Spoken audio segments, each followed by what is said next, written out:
on a board.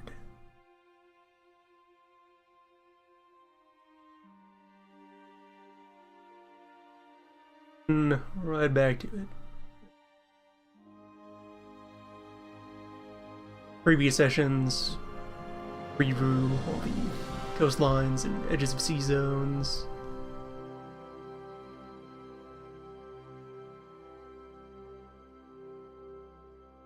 Also spent a while going over all the bits, the tokens, logs, what would need to be done for them. Right now, though, there's plenty more grunt work to be done, redrawing all of these lines. Sure, I have clean, sharp copies of every line.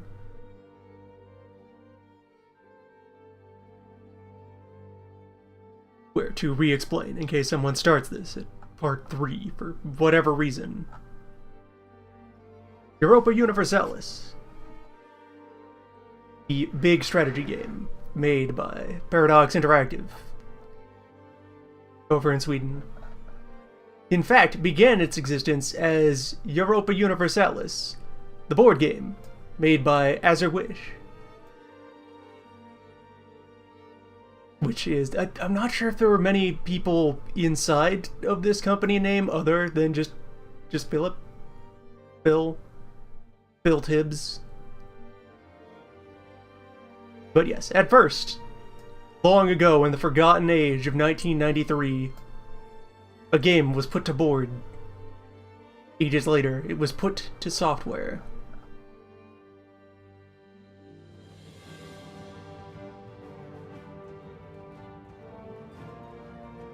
And as someone who knew and enjoyed the software game, went and tracked down a physical copy of the old board game. And I decided to put in the work to help make it reasonable to try and play this over, you know, the new mediums of the 21st century. Create a nice, clean, crisp cyber board.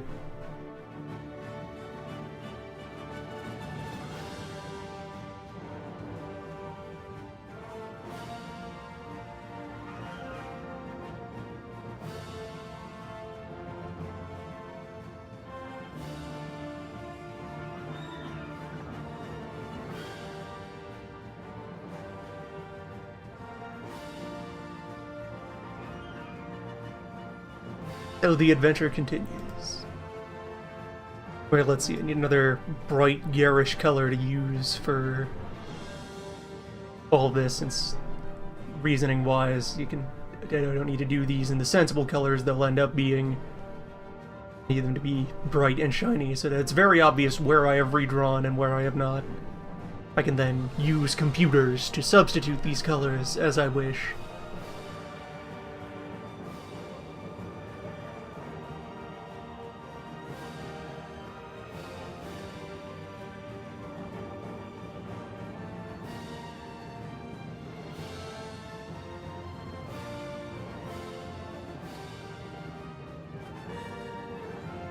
You know, for land borders, let's go with the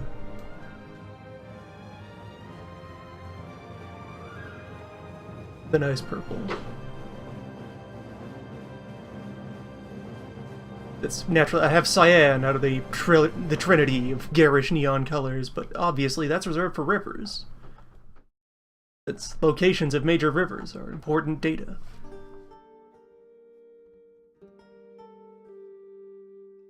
I wouldn't call the board game's mechanics a nightmare. They're certainly hefty, but for the most part, if you understand how the video games work, broadly, it's Board Europe is like mostly the same, but with paperwork.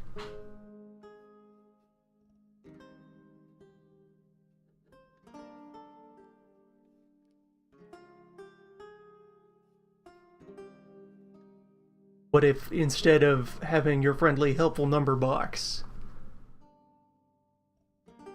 juggle all the data automatically, had to write it down? It was a different time.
in terms of effort to fun ratios and time commitments and so forth, it's more fair to compare large board games to something like tabletop RPGs than it is to compare them to small board games.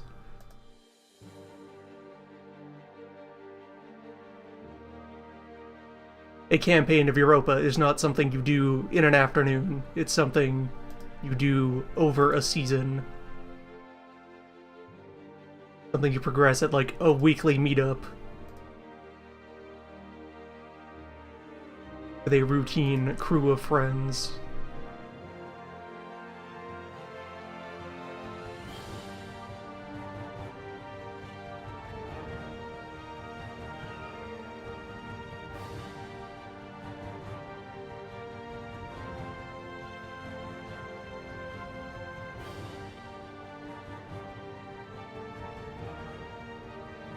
Like, in the distant past, you would probably just physically leave the board set up on a spare table somewhere between sessions.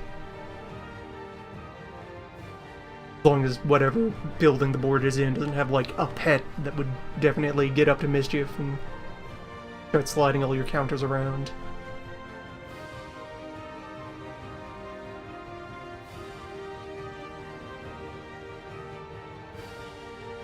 Though, incidentally, there is a lot in the design of Board Europe that actually accounts for that sort of thing.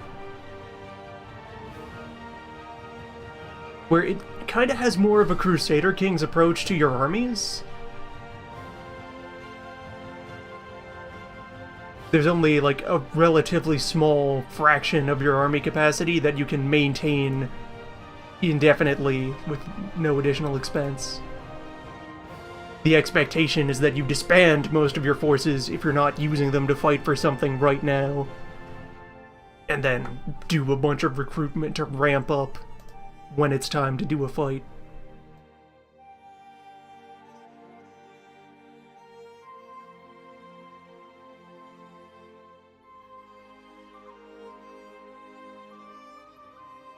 And so, outside of like the individual military campaign phases of the turn cycle, you don't leave a lot of pieces on the table. Most of the important information is written on paper in your balance sheets.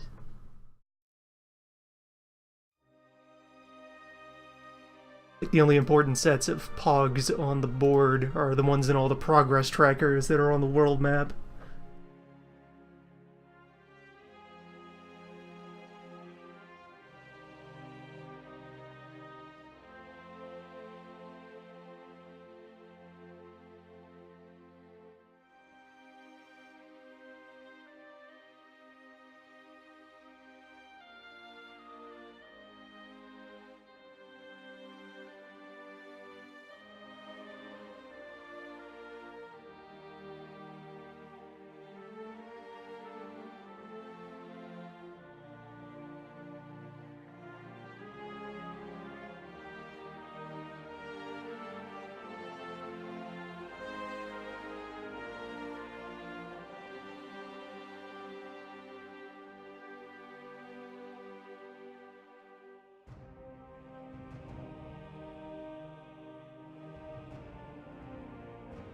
I'll finish up the main island, then head over to Ireland.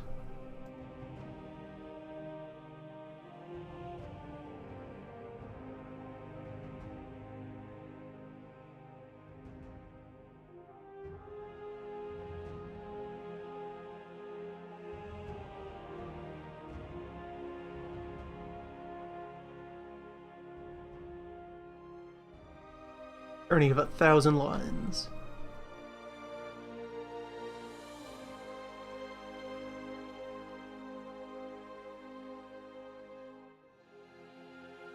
The advanced tech is to make a sword that is also a plow, yes. Have one tool for all occasions.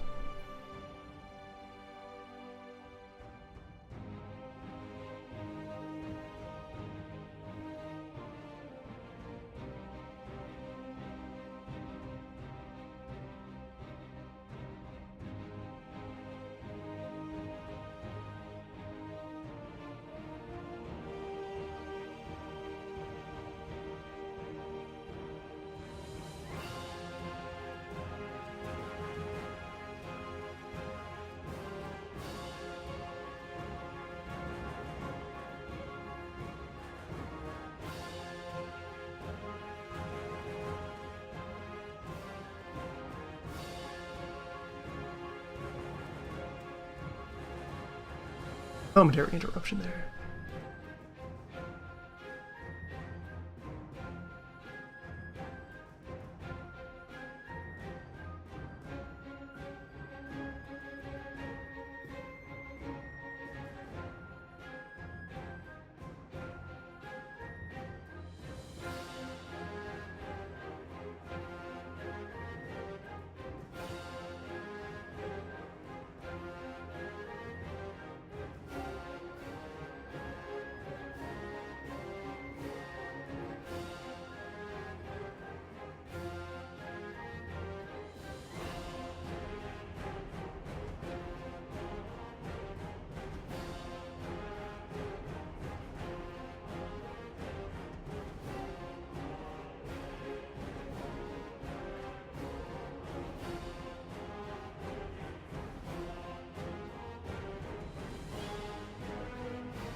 Yeah, that's a serviceable Thames.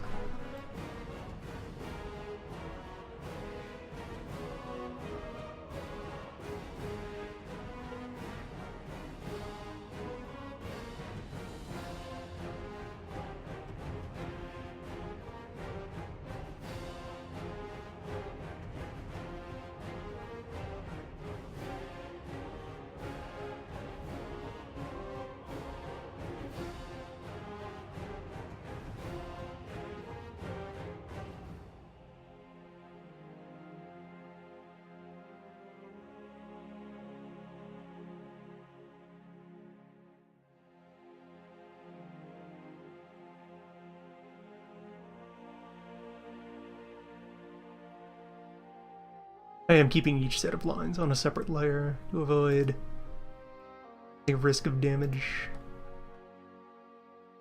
Appropriately isolated for their own safety.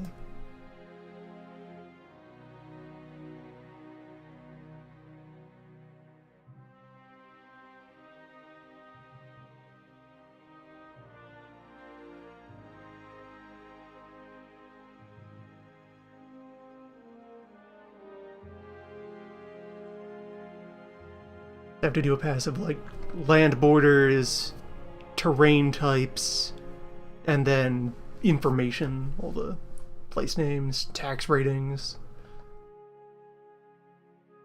harbor icons, and so forth.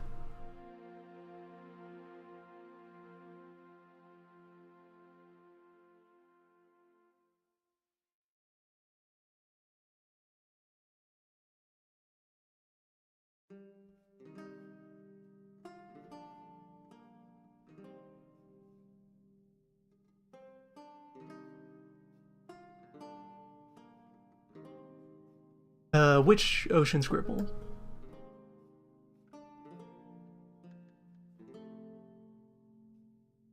You referring to maybe this? Or maybe this?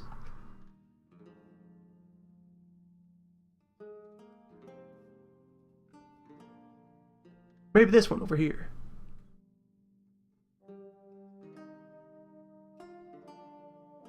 There are many icons on the sea. Of which this one, that's weather hazard indicator. This blob is the name of the sea zone that didn't scan in properly at all because it's like very pale green on blue. It's absolutely mangled. It's legible on the actual physical sheet of glossy paper. I have it written down somewhere.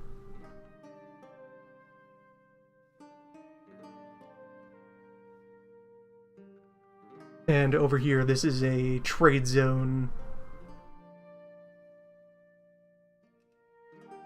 Trade zone indicator and how much additional cash it is worth when you monopolize that zone.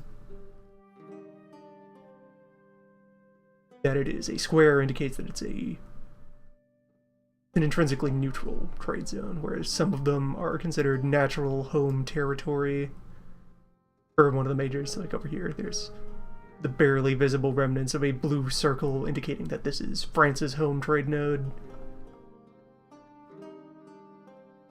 Off over this way. Dutch home node. Russia gets a home trade node at tiny, like 1/4 the size of all the others trade node, representing ships coming and going from like Archangel way up off the board.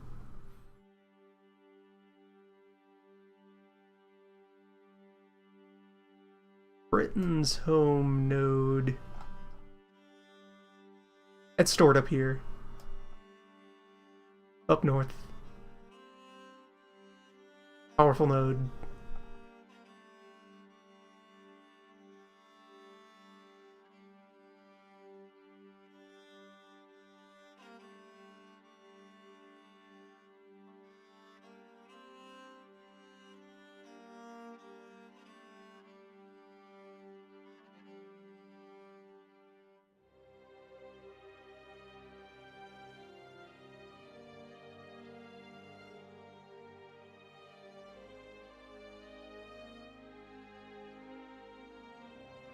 The trade system largely recognizable versus the various implementations that have occurred in the video games. Every major gets to throw points of merchant shipping at this, either accumulating points for themselves or attacking other people's merchant shipping to clear it out. If you have the most, but you have competitors, you get half this bonus. If you've managed to completely chase everyone else out and have a full monopoly, you get the full bonus. Something like that.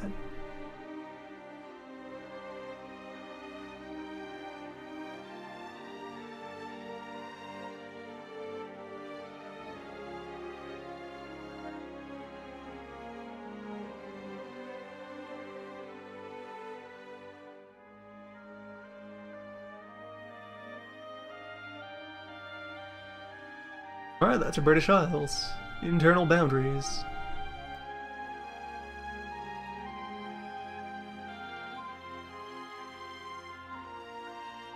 Yeah, Europa 4's trade system replaced the discrete tokens of merchants with the more fluid trade influence point number system thing. With the many different potential sources of trade mojo converging together into a pile. And then also having the smooth, continuous split of the income by influence ratio. The sort of mechanic that would be actual hell to do on a board, but is very convenient in computer form.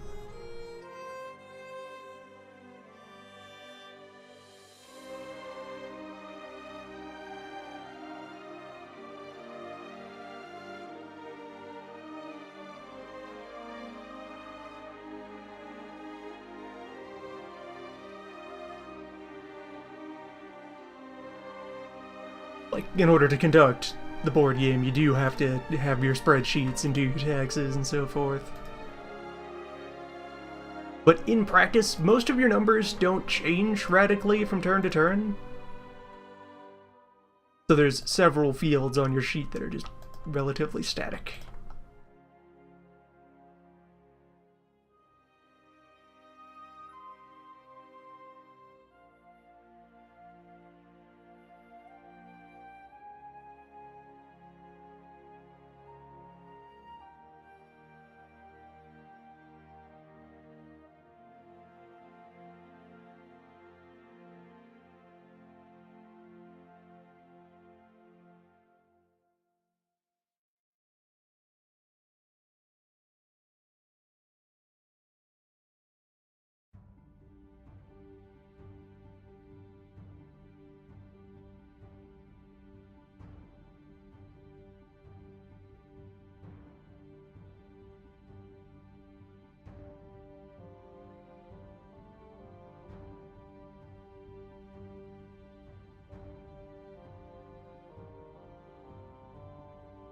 And there in fact exist already out there in the world, and also in my possession, handy pre-configured spreadsheets for Europa bookkeeping.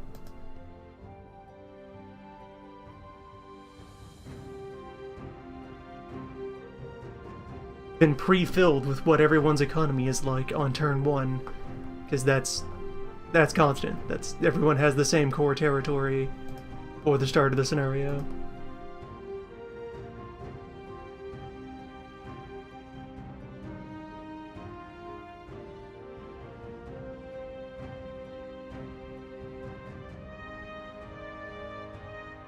And additionally, all the like economy layer stuff, I think only is actually online if you play the Grand Campaign. There's a bunch of more specific scenarios for, you know, various in-between historic starts for different wars and struggles and incidents and what have you. And for a lot of those, the economy mechanics are abstracted out, and they just focus on maneuver and fighting.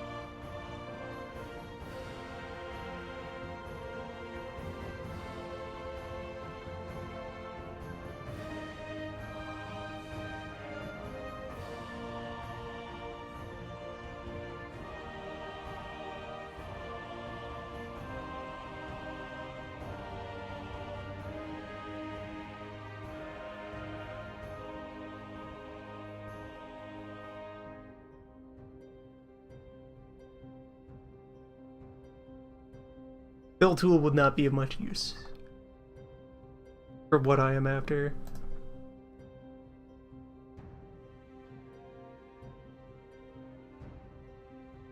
Most of these lines, in their current form, aren't clean enough to actually give a continuous band of color anywhere.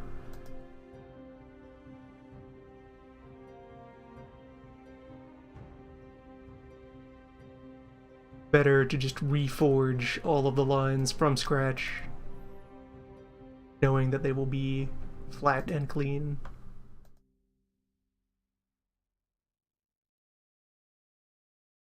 Look at the scale of this artifacting.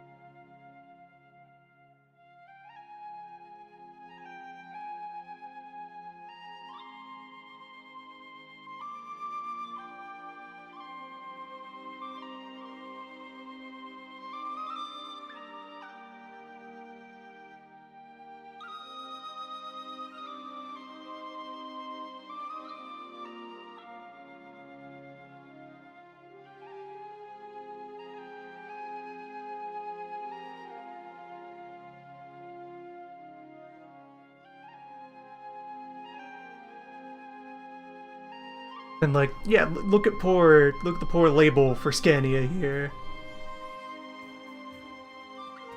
Blink and you'll miss it.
If I were to add any made-up territory, well, I would put made-up in quotes there for that statement, because the follow-up is, if I were to go ahead and put a bit of a maker's mark on this project, by adding something to it that's not the base game. Definitely, the pro move would be to add Dan Mayan, or Jan Mayan, however it's said.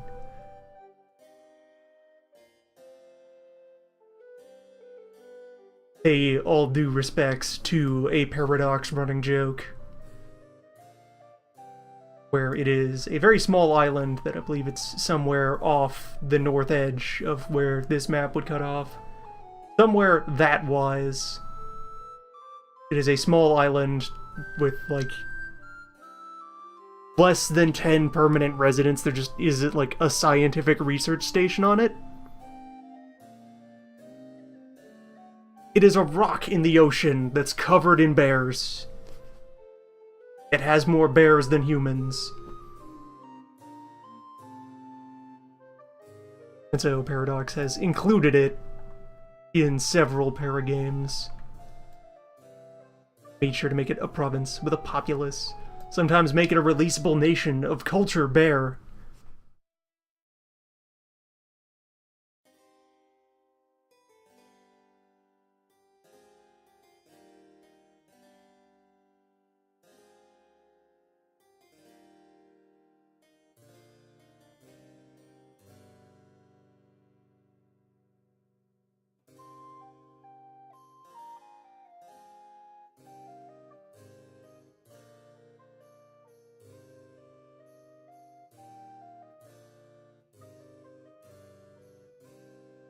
A tiny block of pristine nature with a handful of humans observing it.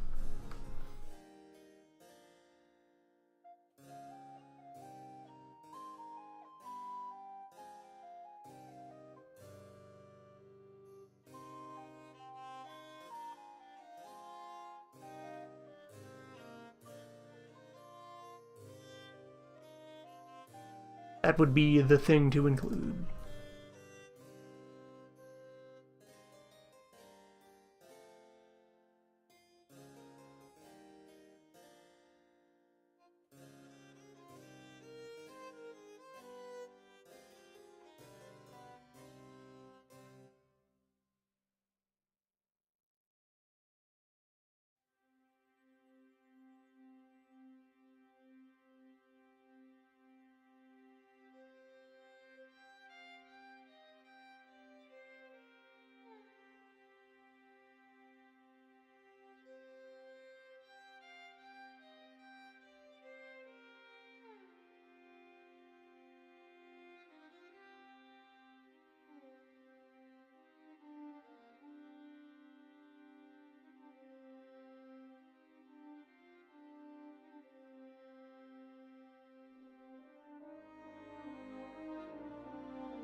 Do what I can to recover the location of this river.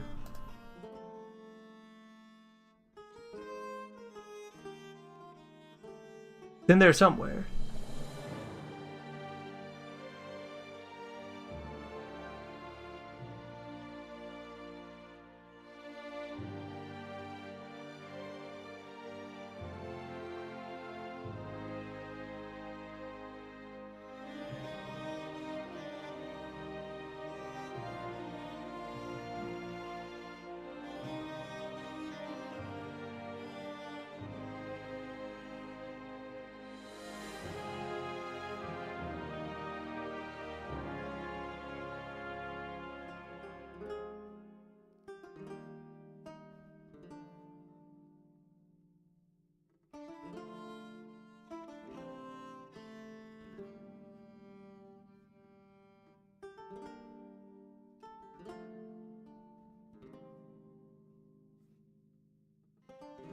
If you look closely at the name lists and events and writing and so forth, there's all manner of in-jokes in Paradox games.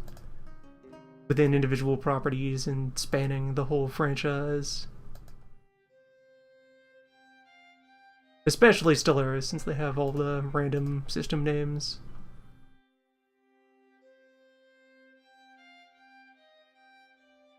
In space, there is room for many references.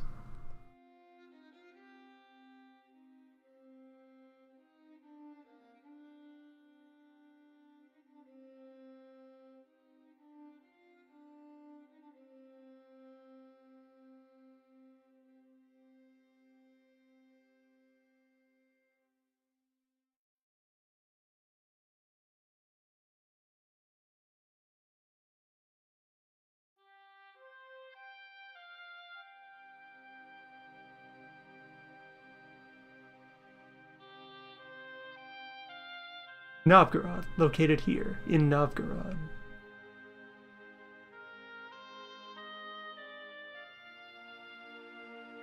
Do not be fooled by imitations.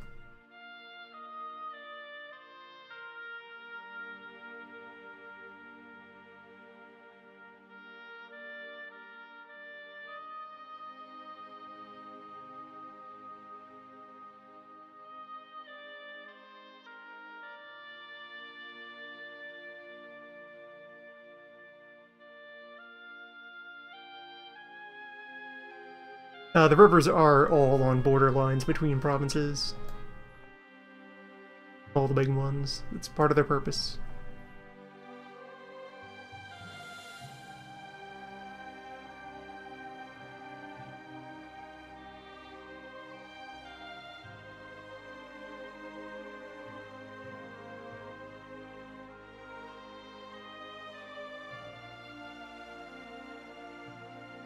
Rivers big enough to give combat bonuses always mark provincial boundaries.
The French will write things as they please. Their way.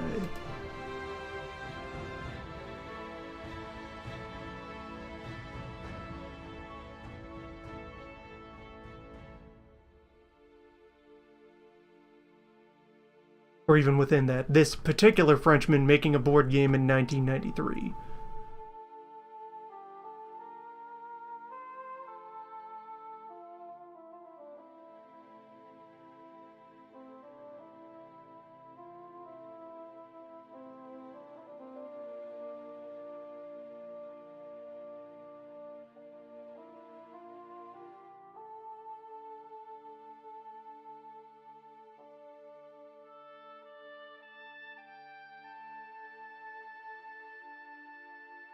Anything that Phil happened to mistake 25 years ago remains preserved.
Could dig out the board and check which letter is actually in there.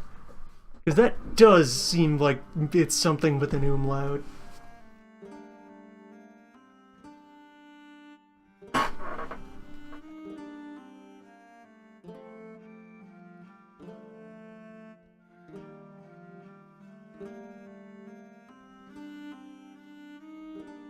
Very interruption.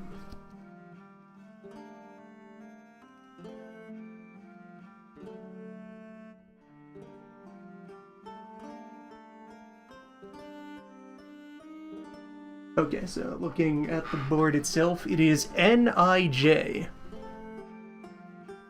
N-I-J, N-I.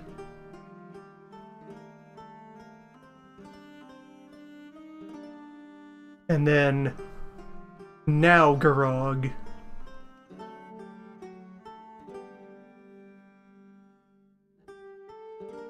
Nijni Naugarog. That is what Phil wrote on this board 25 years ago.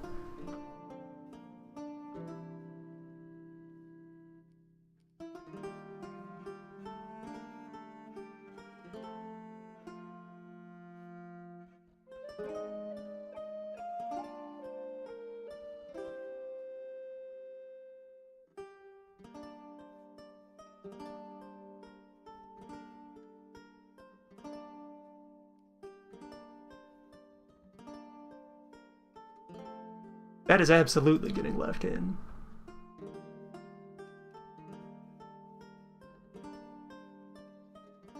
Having place names misspelled, I think, adds to the board some of that rustic, ancient charm.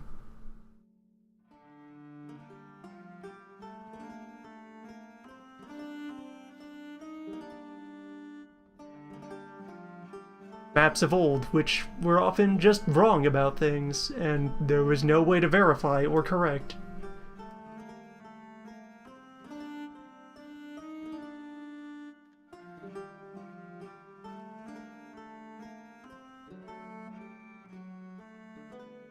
Or sometimes maps that were deliberately wrong as a bit of ye old copy protection. The map contained some manner of information that was of value to the cartographer or their employers. It would be hidden in code.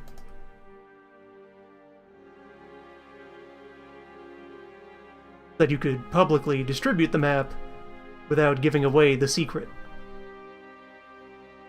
Only people in the know would be able to read properly between the lines and figure out where you're actually going. Read the map wrong and you just sail off into the middle of fucking nowhere.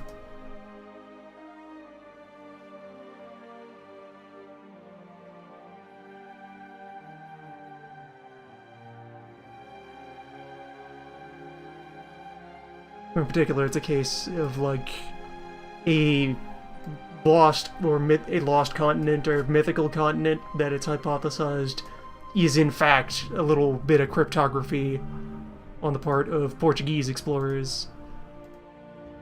The name escapes me at the moment, but it's like a landmass that exists, that supposedly exists between the Azores and America. the Azores. But if you look closely and do a little bit of fiddling, what it appears to actually be is a bunch of Caribbean islands, like, scaled up a bit and rotated, and otherwise distorted a bit. Such that if you know the secret and translate it, it's a map of the Caribbean and how to get there starting from the Azores. But if you read it wrong, you just end up in the middle of the Sargassum.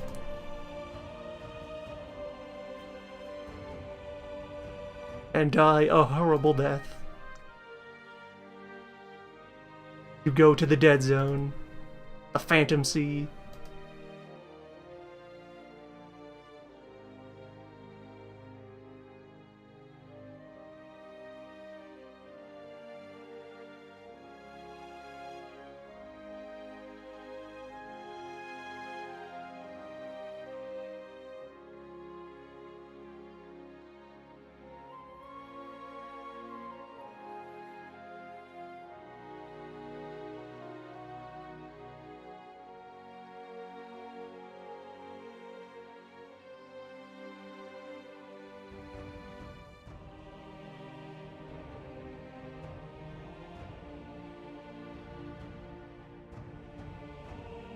Which is itself a pretty ingenious bit of security protocol. If copy protection killed anyone who failed validation, then how would you know?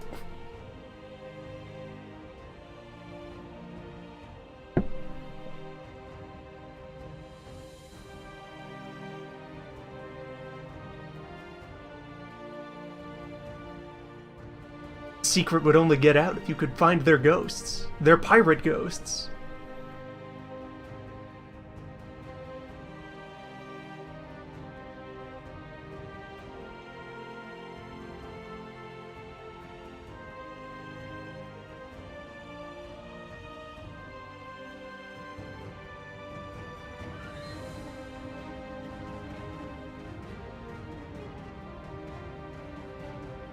Alright, now that just leaves the thought of necromancers who make a business out of stealing people's intellectual property.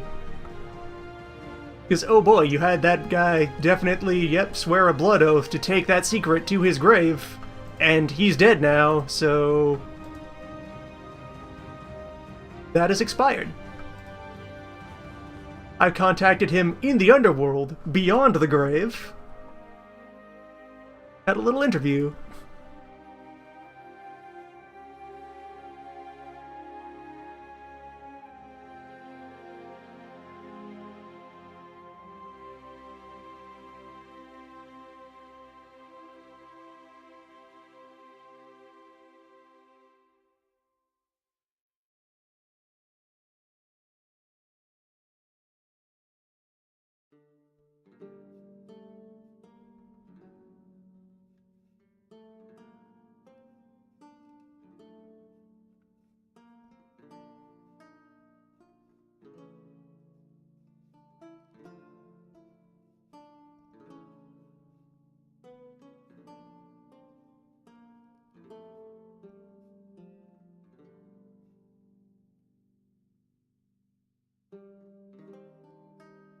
Let me just back up a little bit for a moment. It's gonna be very free-form what order I make my way across the map in.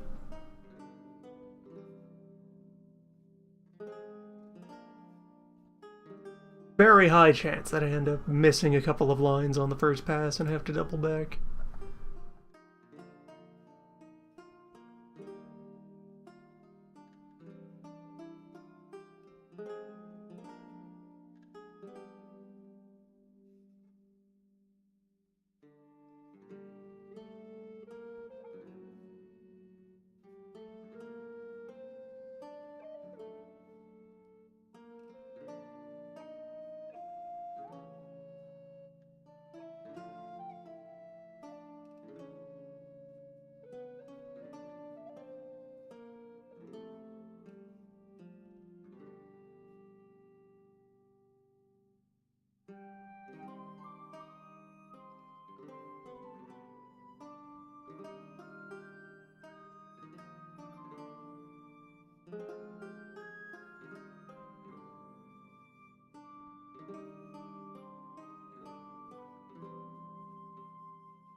eventually, once all the lines exist, these garish highlight colors will be replaced with... Several of them will end up back in the underlying colors, like the land borders being black lines, that's fine. Others, like this nonsense, those will need revision.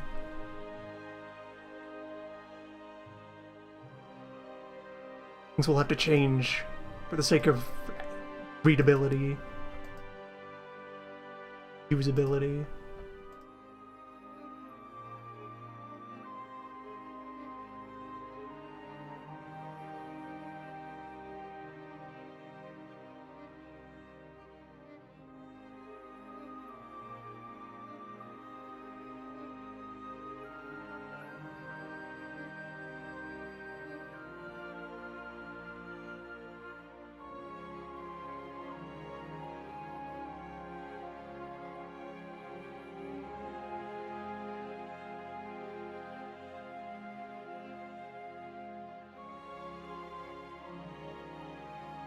Especially since one of the further goals to accomplish with this, once both boards are cleaned up, is to get them, like, laser etched into some sheets of wood.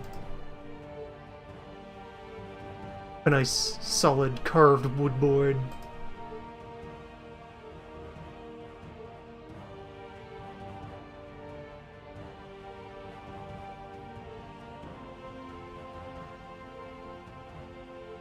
Something that I could then, like, take down the road to nearby local gaming store and place in front of other people to try to convince to partake in or learn of without fear of it disintegrating under direct sunlight.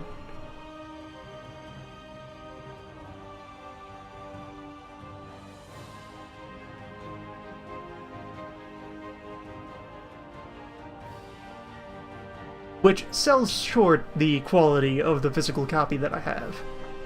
It is in excellent condition for terrible materials.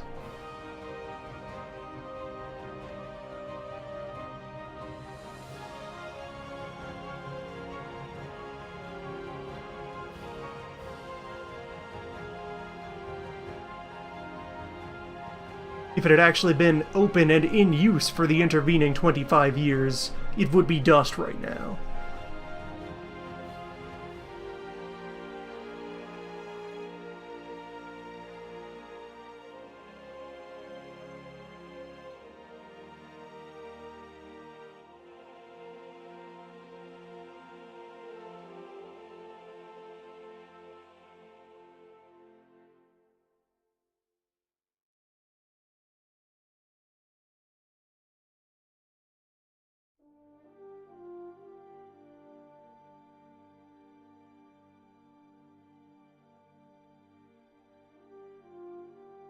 Gonna be especially disorienting out here. Out on the steppe. We have all these giant, wide open, textureless provinces.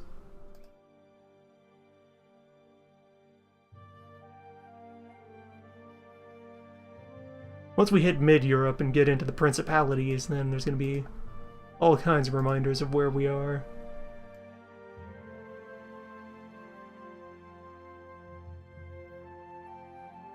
Once we're in the domain of a new bishop every 3 steps.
I'll go as far south as the mountains.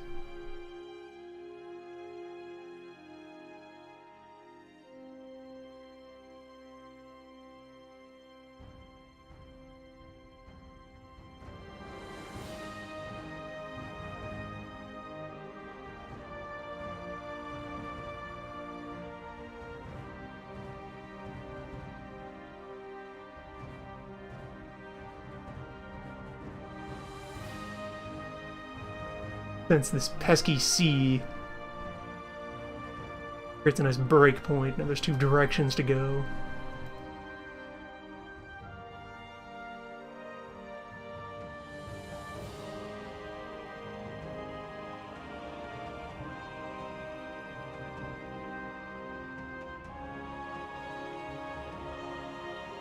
I'll stop here at whatever name this is that has vanished into the swamp.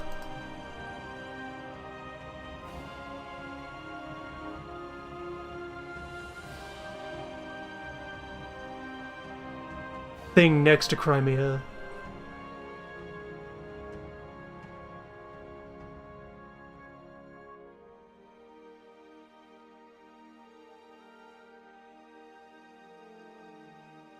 I guess that's Kirch.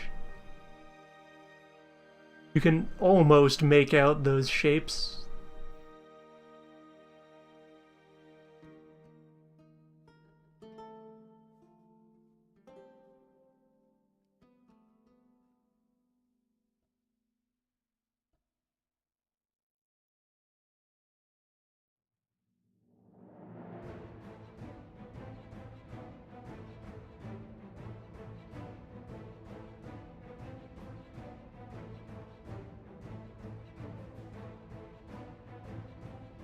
Stop here at Azerbaijan.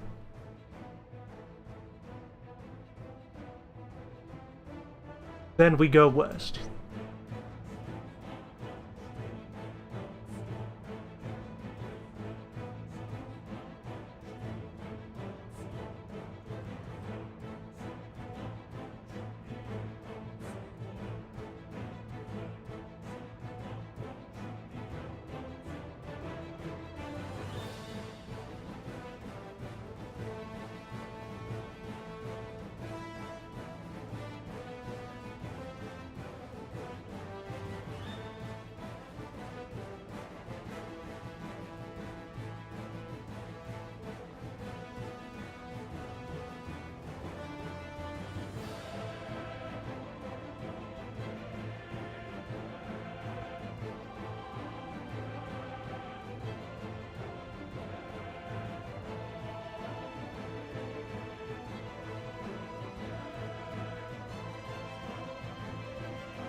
Quickly pass by the event horizon of where the scanner was least merciful.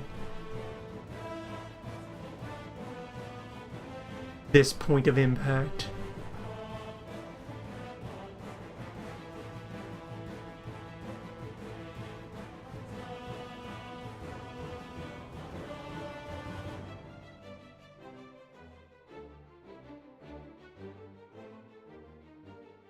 Since to also review this, the actual physical map is 8-letter pages large, folded together. And so that's one of the corners of the fully folded map.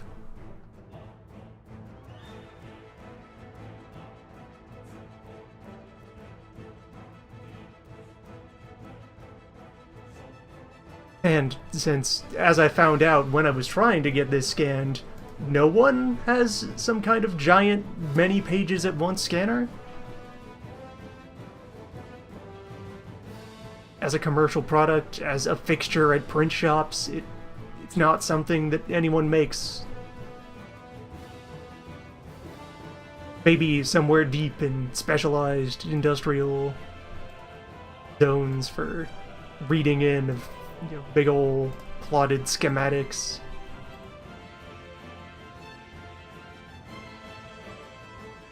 But not on the consumer-facing market, so I had to scan this in a regular one-page size scanner, one folio at a time.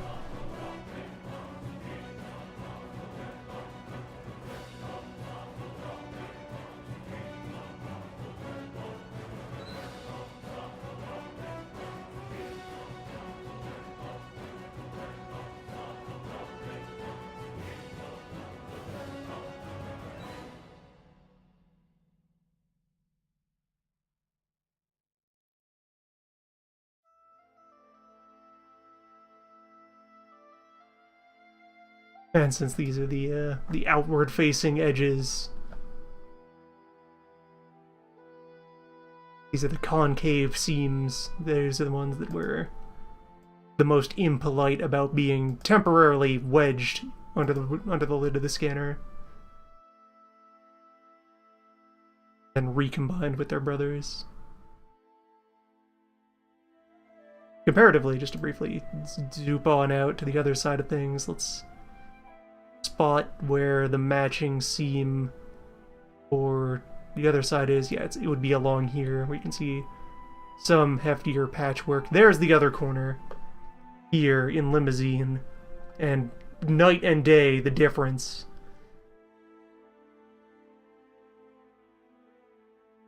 Like, yes, there is a line, but that's just where I had to join the two image files.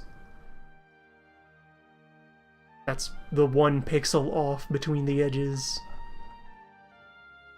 A little bit recombined, and some gloss where there was a little bit of curvature that wasn't flattened out by the lid. Whereas then, make your way over to the other side, and oh my, the incident.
Got some powerful rivers out here.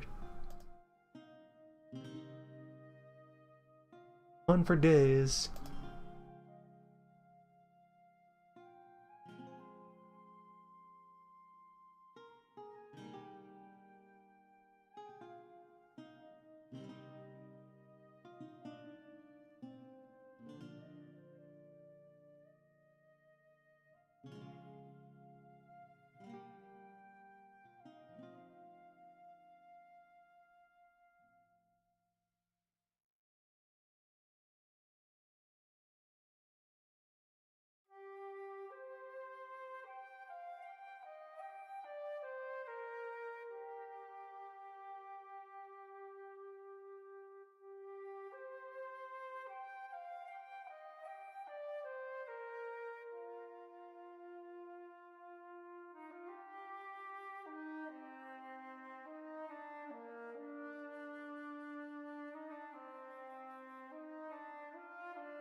The forest and the swamp terrain especially mangle the lighter fonts for the province names.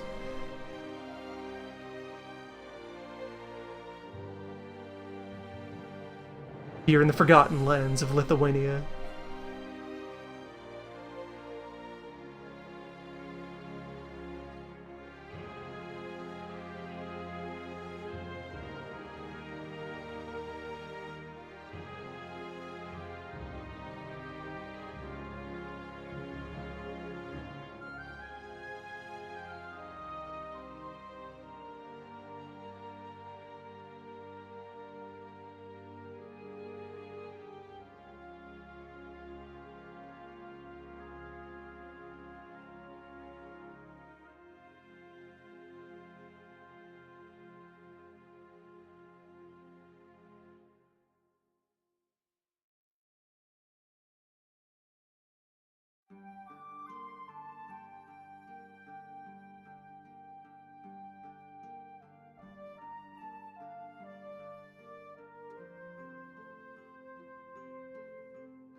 I do maintain a bit of internal concern that using the old line tool here too much might be making all these lines a bit overly polygonal. I think it's working out well enough, though.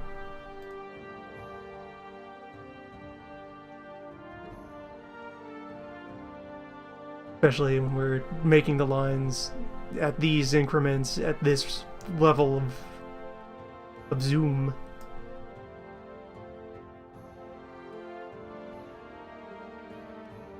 Versus the eventual full size.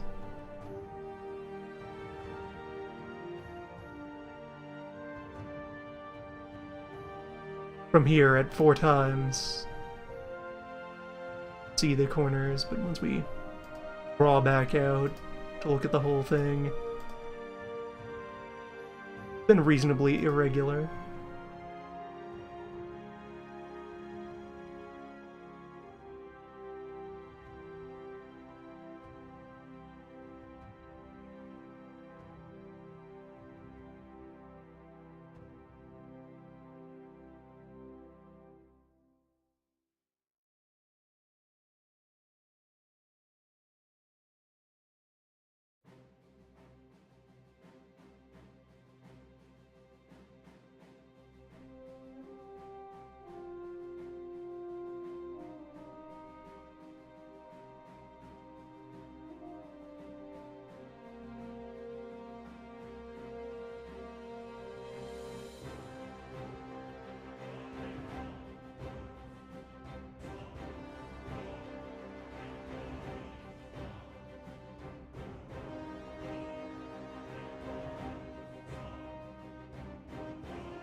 Yeah, this is all striking an effective balance between line and curve.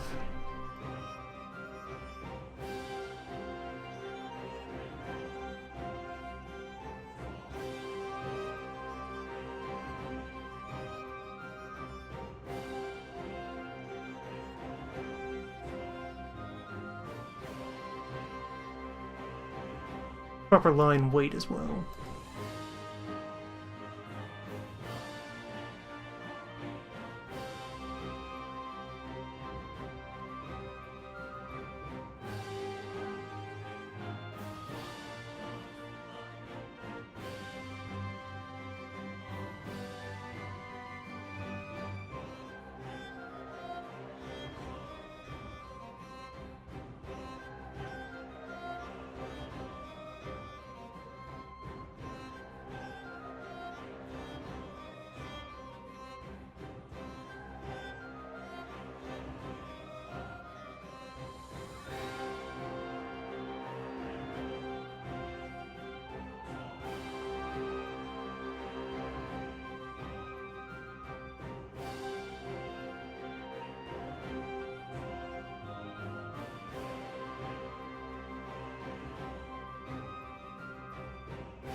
Yeah, there's 2 or more of a lot of places.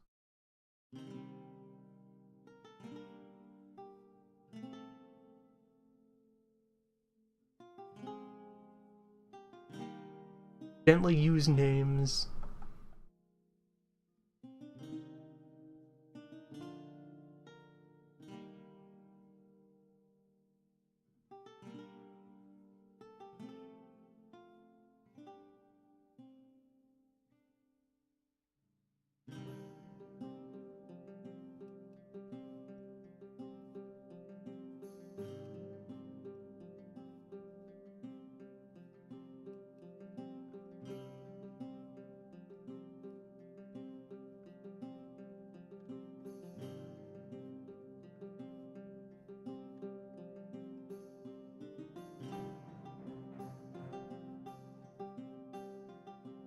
I think once again, this is far south as I'll go, and I'll focus on moving west first.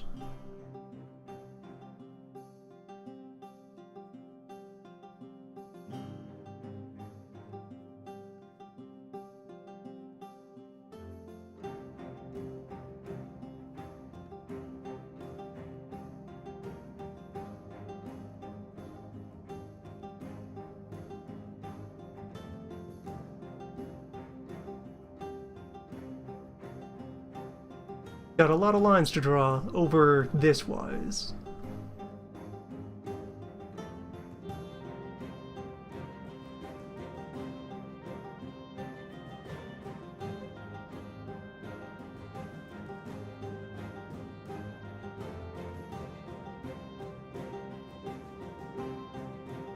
Yeah, just bug.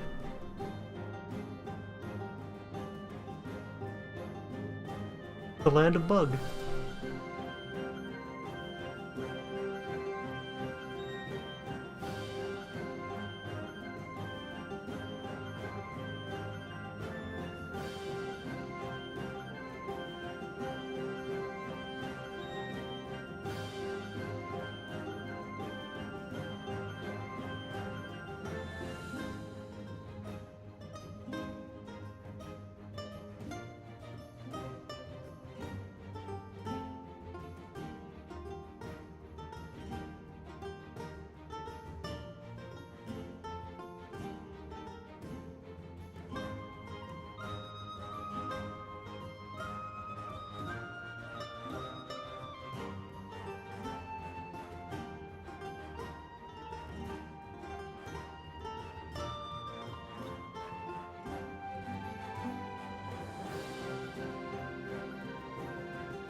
go out of my way to get the whole river at once. Save myself a lot of color switching.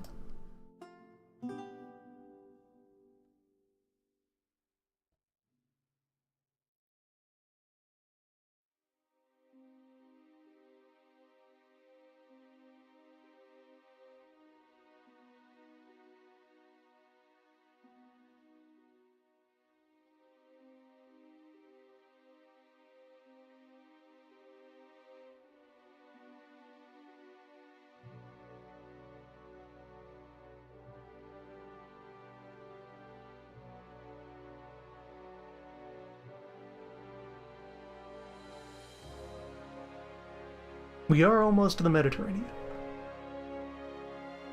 Having entered Bohemia,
and yes, for the moment, put the line here.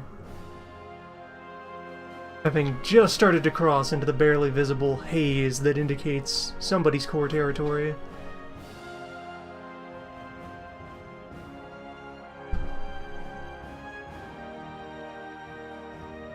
Bohemia is considered Austrian cores.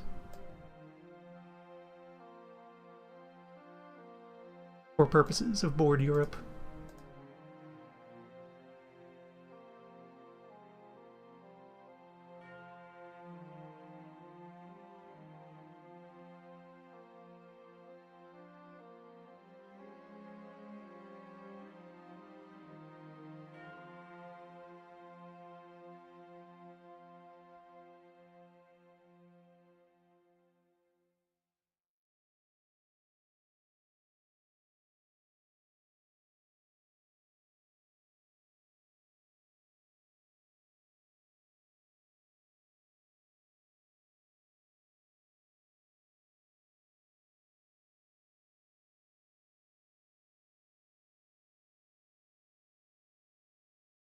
That's a block of Europa 4 soundtrack.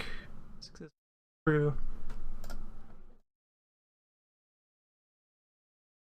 Over here and change the tape. As it were. Now entering Crusader Kings soundtrack. There is a reasonable degree of overlap between these two.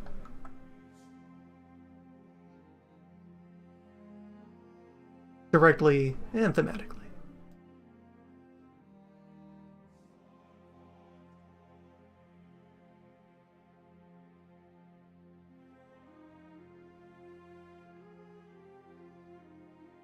It is the same composer who does the music for all of the map games. Outside of the occasion where they like commission a band to do a song pack for them.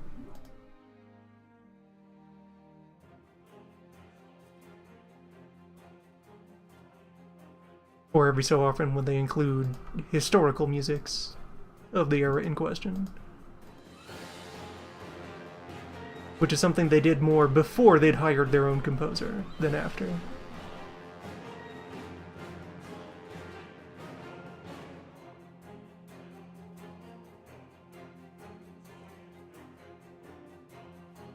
All these dotted lines to indicate that I guess it's that these three are together Denmark, and that this one is considered part of Jutland. I guess that's what that's aiming to convey.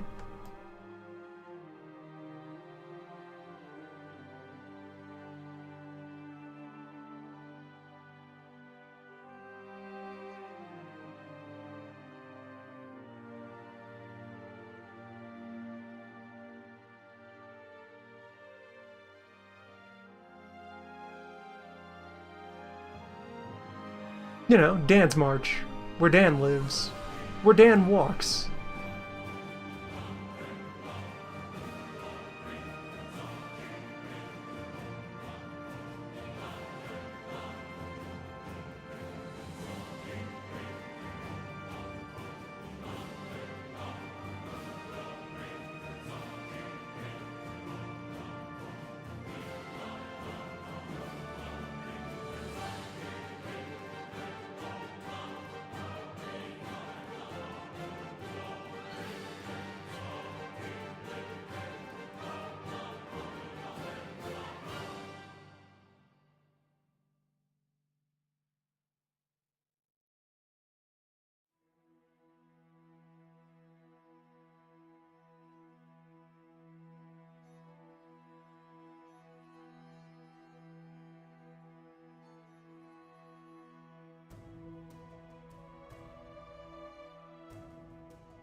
Dayton, what are you doing here?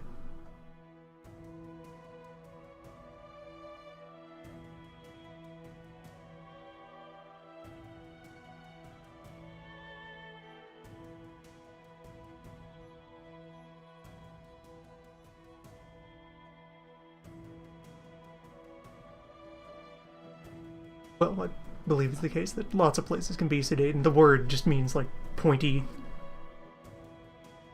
spiky.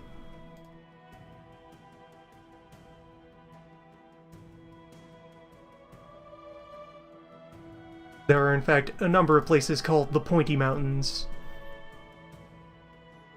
as opposed to the Smooth Mountains.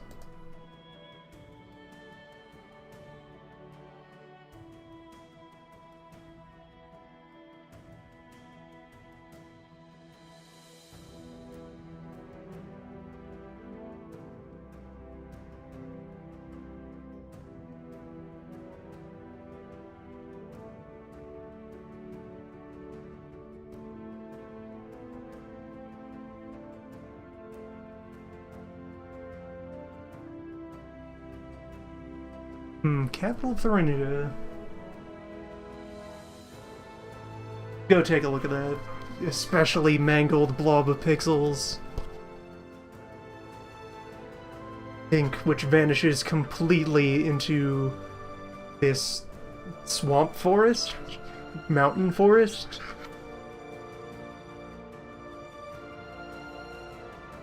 That is Erfurt.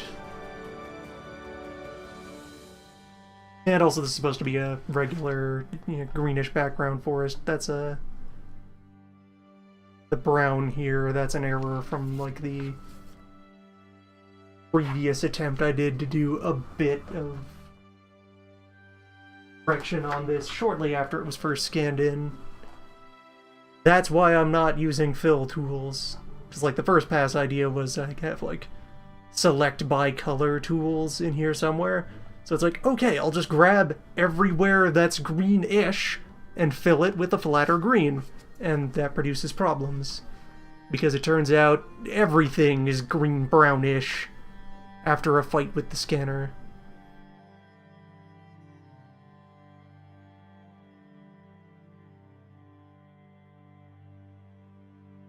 The vast majority of these colors are indistinguishably close enough to each other.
A lot of high-density line work to do here.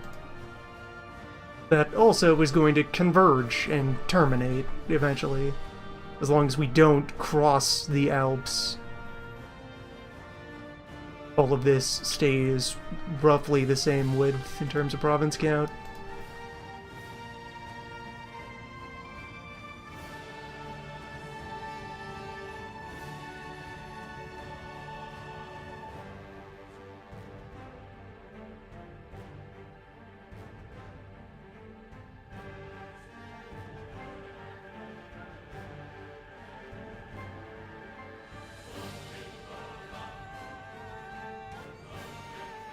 Then after things finish up in Iberia, we double back and head down the various roads not taken.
There, that's our southern edge for now. Once again, we back.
Well, here we are in Berg.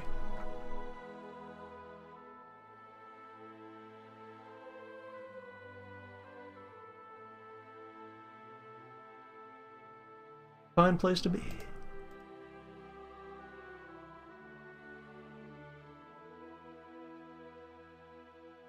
The original, just Berg. Berg Classic.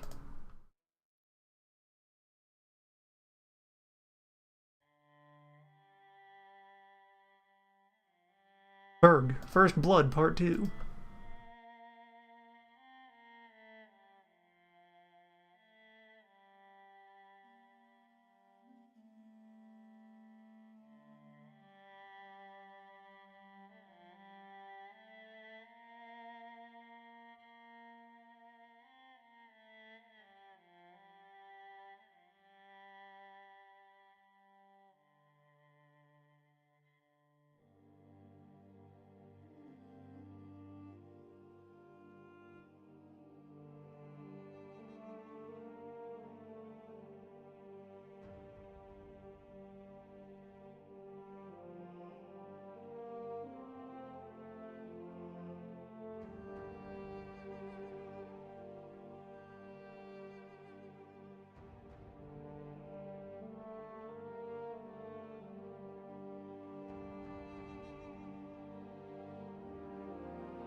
Well, why would they need to call it anything else? It's the mountain. That one. The one where we live.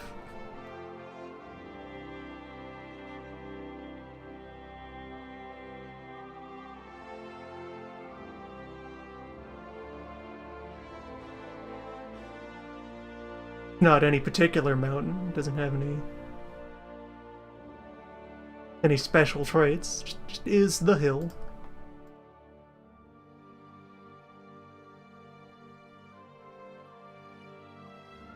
Your standard mountain.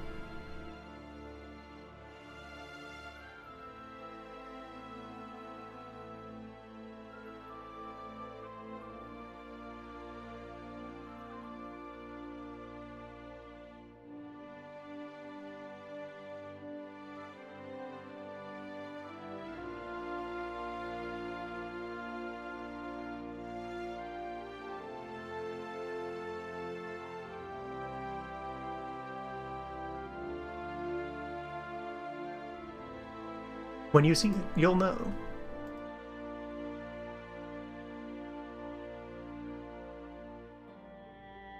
You have to ask. It's not that mountain.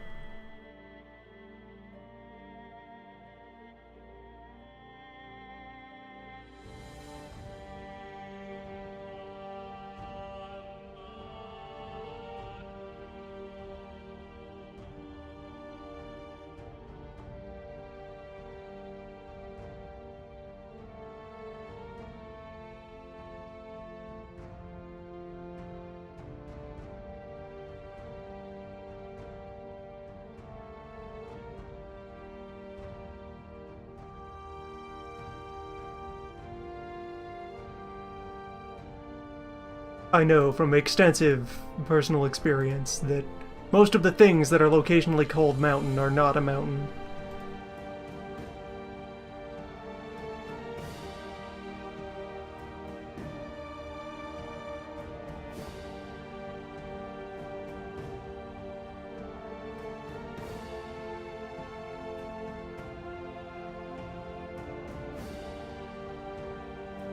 Conversationally, the mountain is whatever irregularity in the terrain is nearest to you at this time. Anything can be a mountain if it's the only one around.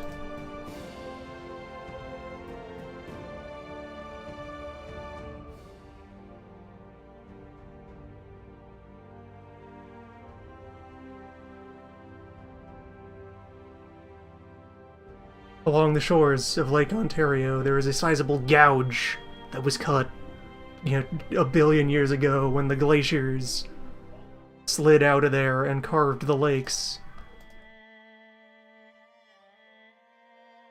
leaving a very sizable cliff that extends pretty well all the way along the south coast of the lake. Folks call that the mountain. It's a cliff. That's like the opposite. It's flat on top and it's flat underneath, and a cliff in between. It's just a cliff.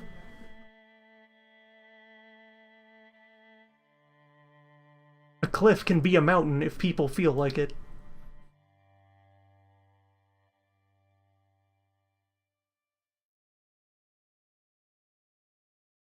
It is formally the escarpment, the scraping.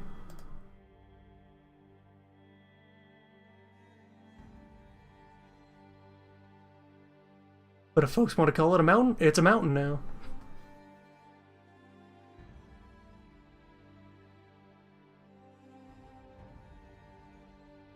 And they do, so it is.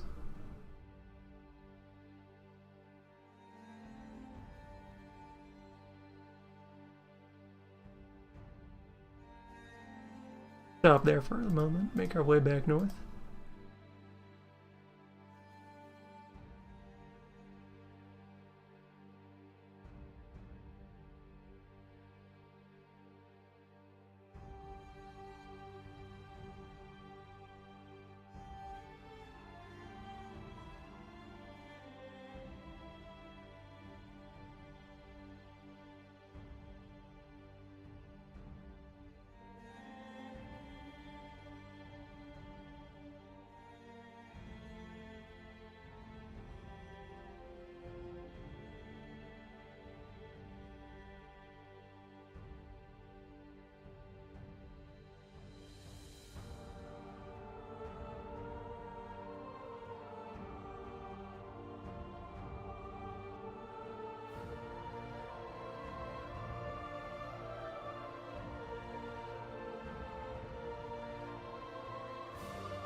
Get another nice block of high-density small provinces here as we get into the Low Countries.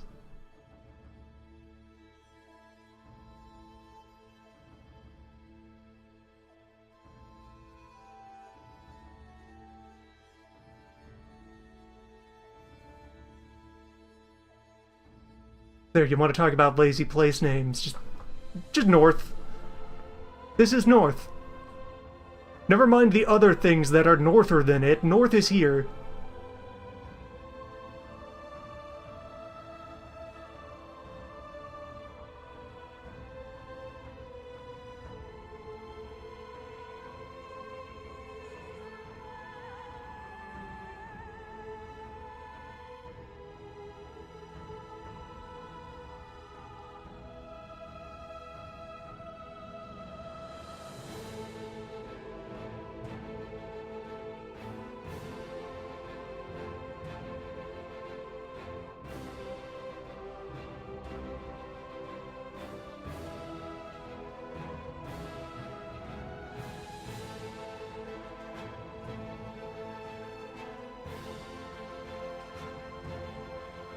Well, you don't say half the letters, because, again, those are a trick. Those are a trap put there to catch foreigners.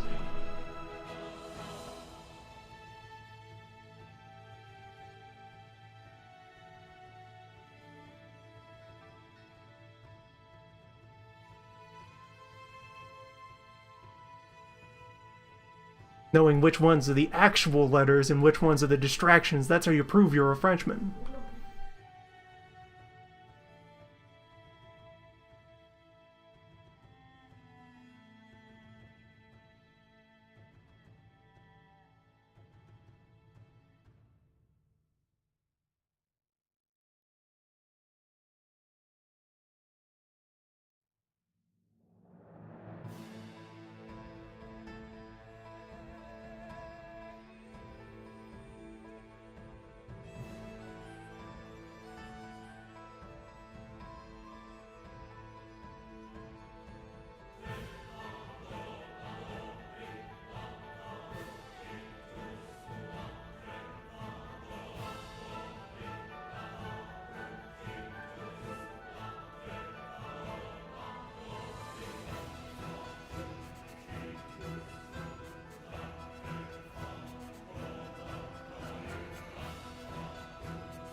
The green haze here indicates that we have entered French cores.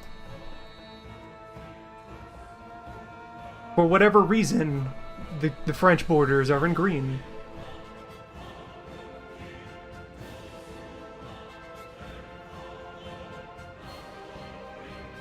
Let's tackle these rivers,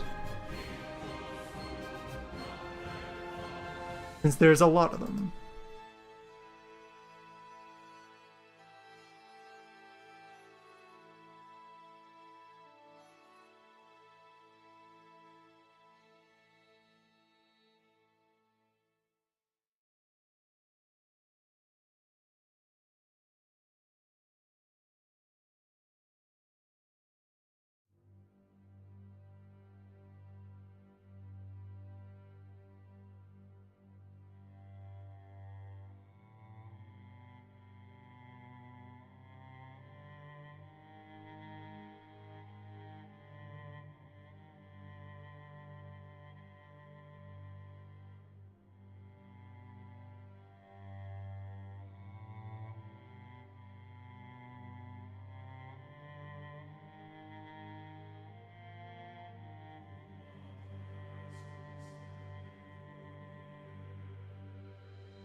Alright there, having those carved out means we're pretty well at peak width for an active line drawing front. Things are going to start getting simpler. And mostly stay that way.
Dauphin is here inland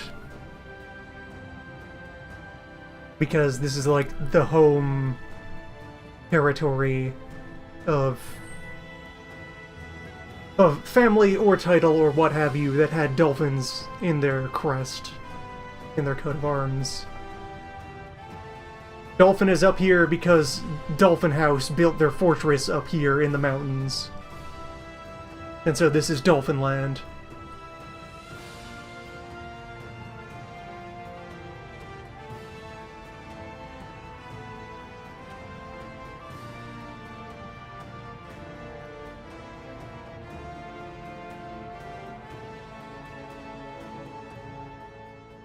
Center of the Dolphin Kingdom.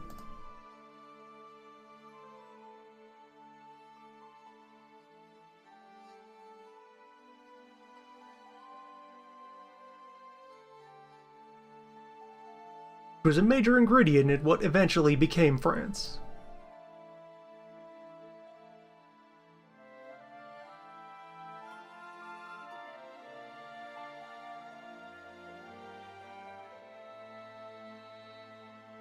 It became the standard place you put your heir as a warm-up. Similar to the way that heirs to the British throne spend a while as Prince of Wales.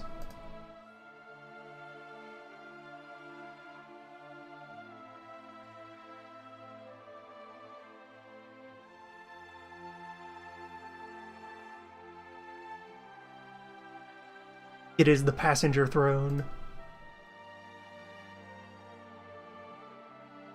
from which to ride shotgun until such time as you may take the wheel of the realm.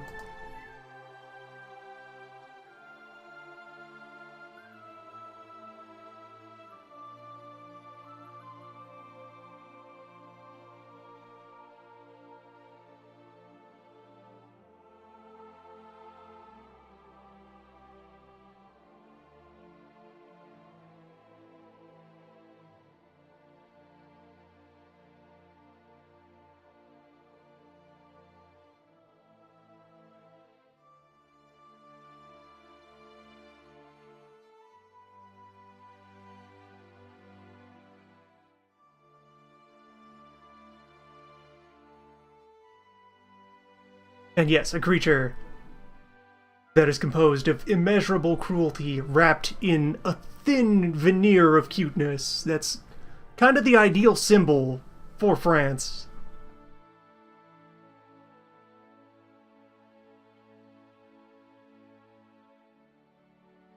Commit as many atrocities as all your neighbors do, but because you wear silly hats and make tube bread, no one will take your crime seriously.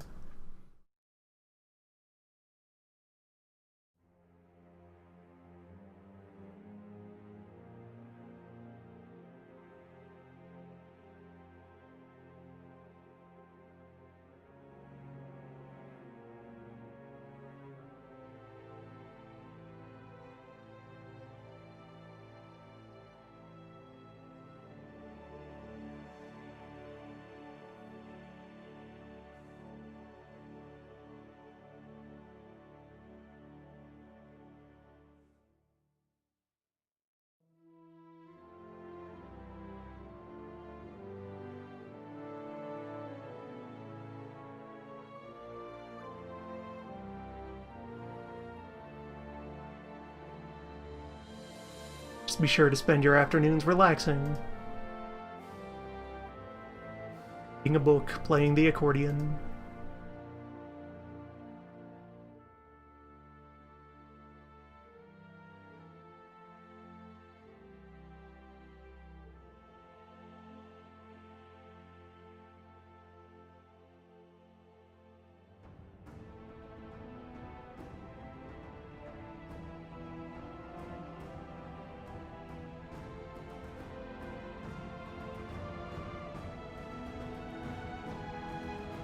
Devote equal amounts of time to sharpening your knives and waxing your mustache.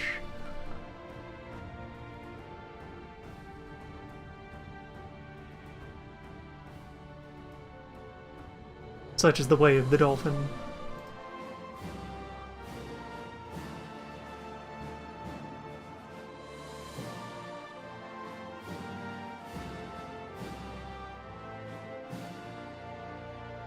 Like, really, folks, only half jokes here. The French anthem, to this day, remains about slaughtering your enemies and watering your fields with their blood. Get the community together, it's purge night.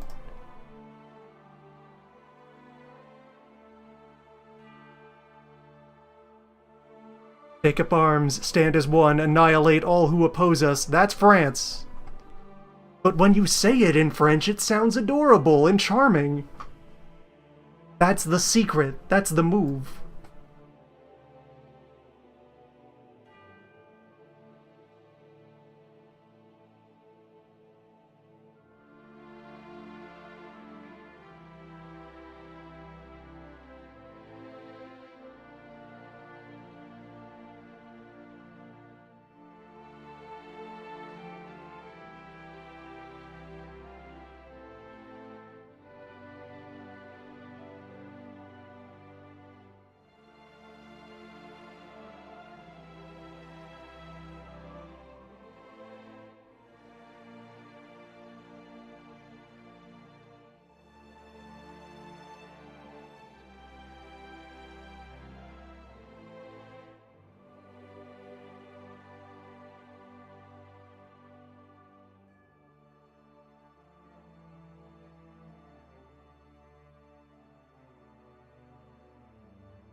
The line work, soldiers on.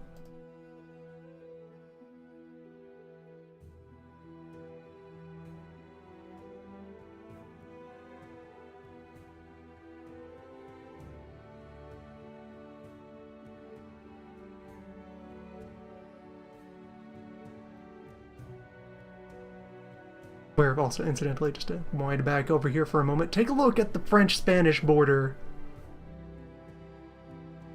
At the terrain, and then in particular at the icons here. That, yeah, San Sebastian and Girona, and also, Perpignan there. And mountain, forest.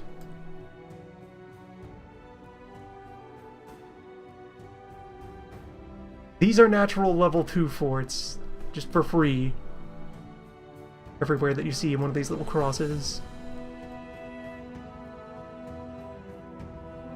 Trying to fight here is hell. I was like, just once able to get a group together and play like 2 turns of this. Asynchronously, play by post. And a thing that managed to happen, that we got to notice, that I think was kind of interesting design, is there's plenty of events that make Spain and France fight each other over things. Particularly those things being Italy, they fight over Italy. And in those events, there's also like mechanics in place to discourage taking the fight out of Italy and back into either of your homelands. Where there's like, going into the war, there's an expectation that no, we're fighting over there. So the first side to take a step into either opponent's home core territory, like, takes a stability hit and has some other unpleasantness happen. Because you broke the rules, this is Italy fight! Fight over there so we don't have to fight over here, because look at this nonsense.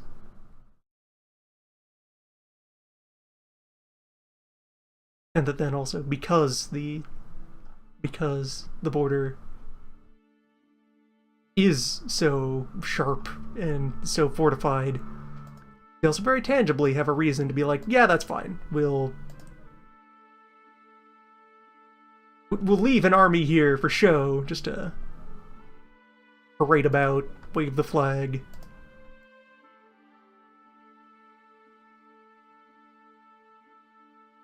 As long as everyone understands that the real fighting happens over there.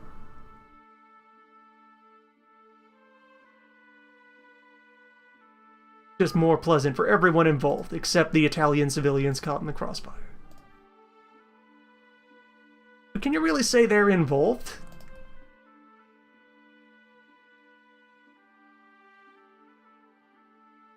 I mean, they're present on the battlefield and around it, but they don't have a say in what's happening, so really it's not their war.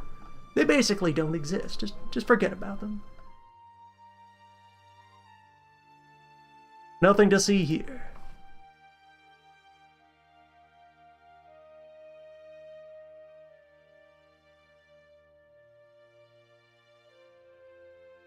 Repeat for the next 400 years.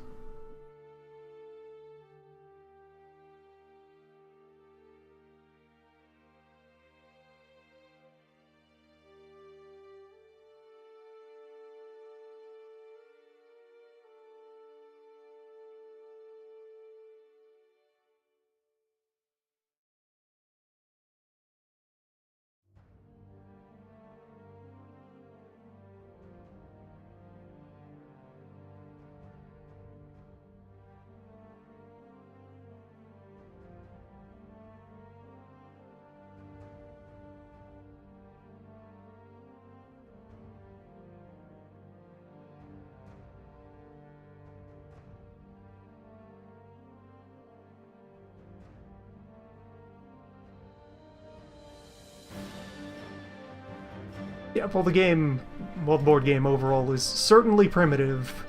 It is certainly 1993 a board game. does have some interesting decisions for using mechanics to encourage behavior and bring about interesting decisions. In particular as well, what comes up for Spain is that for Navy stuff, you have the divide in unit types between sailing ships and galleys. And so galleys, in the early game, they have similar combat stats, but galleys cost 1/3 as much and take up 1/3 as much support cap. So in the early game, you can, for the same budget, have a shitload of galleys or a much smaller number of sailing ships. With the problem being that the galleys are hard-locked to not being able to leave the Mediterranean, or there's a couple other areas on the rest of the world map that are considered sea and thus safe for rowing boats.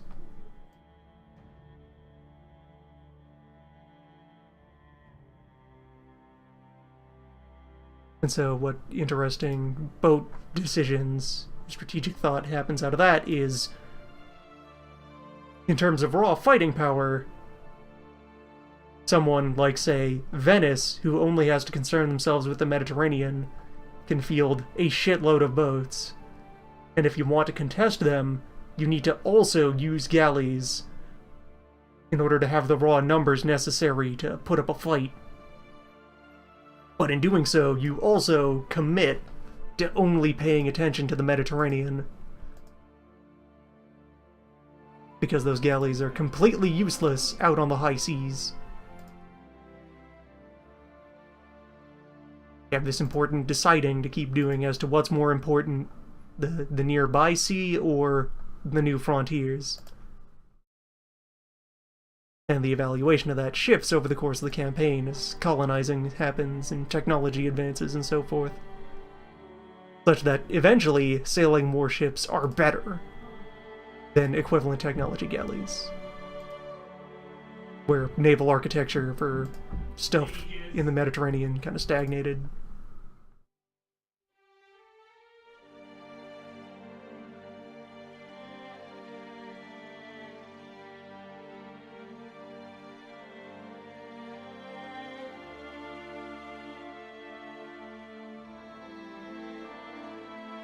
Boats built for the sea stayed mostly the same, whereas boats built for the ocean went through a lot of radical reinvention, particularly since they were then also the core tool of the arms race between all the colonial powers to fight it out on the ocean.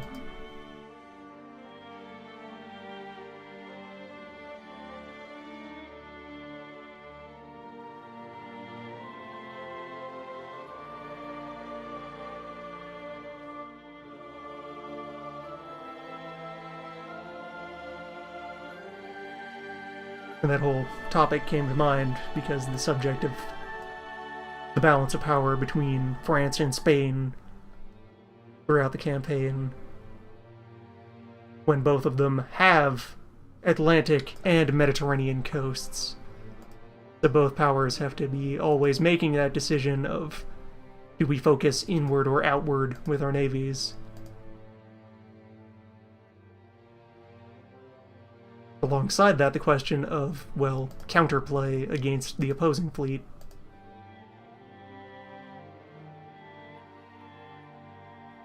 Where if you decide to go all in on one side, your opponent might respond by yielding that to you and instead taking control of the other. Or if you're doing a bit of collaboration, you could make yourself find gentlemen's agreement to divide your attentions in such a way during an alliance.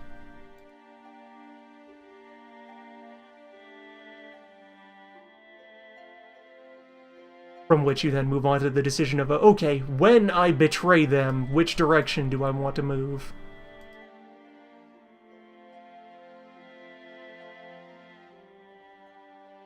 Make no mistake, it's when, not if. alliances are aggressively temporary.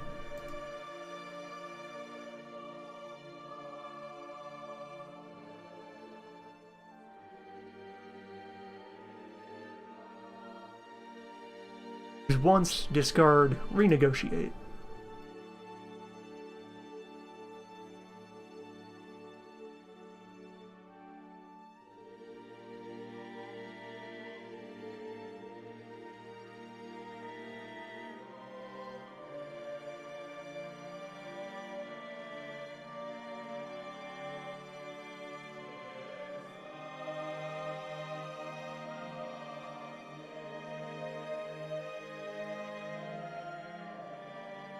And you can see here the brown and gold haze that marks the borders between Portugal and Spain.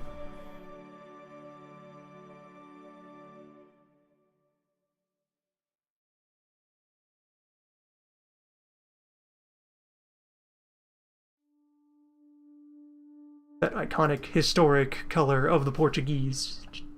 Dirt.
The direction is starting to come together.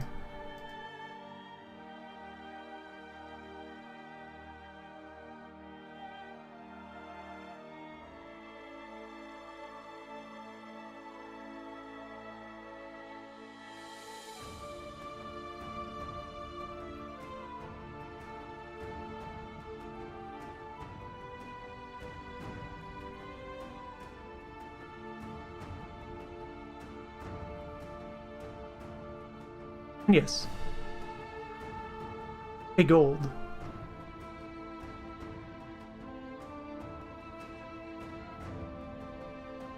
There are some gold mine here.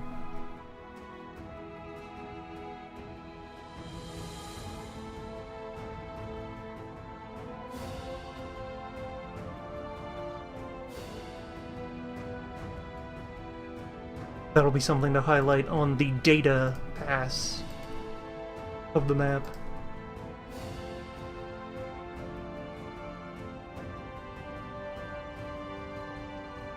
But also with that, a point where I'll have to like settle down and draw icons for all the various data things. There's the Spain trade node. 20 points of Hispania.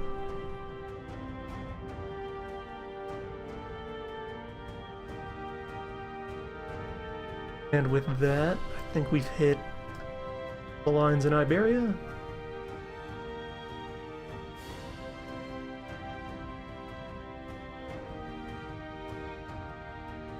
And successfully hit all the lines in France.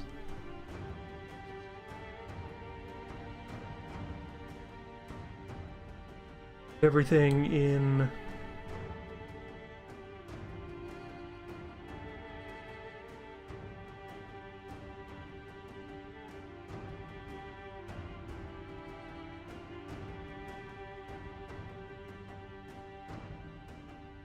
Very good. Now we start to circle back.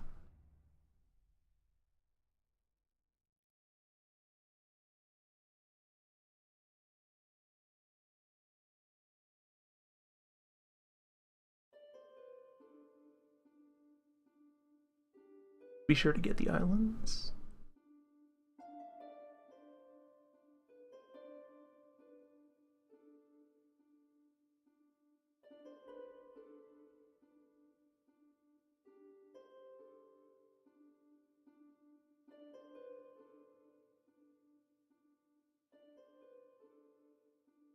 This strip of haze to let you know that this is also Core Spain.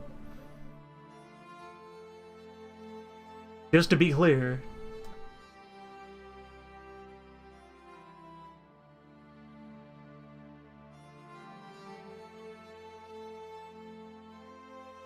Right, so now we cross the Alps.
And yes, the outline for the Balearic Islands might not be entirely necessary. One could perhaps read from context and understanding that, you know, these are not individual things, that the one label spans all of them. Copying them over for now. They can always be removed and adjusted in the future.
Let's go south first. Italy is like all the way down, only 2 provinces wide.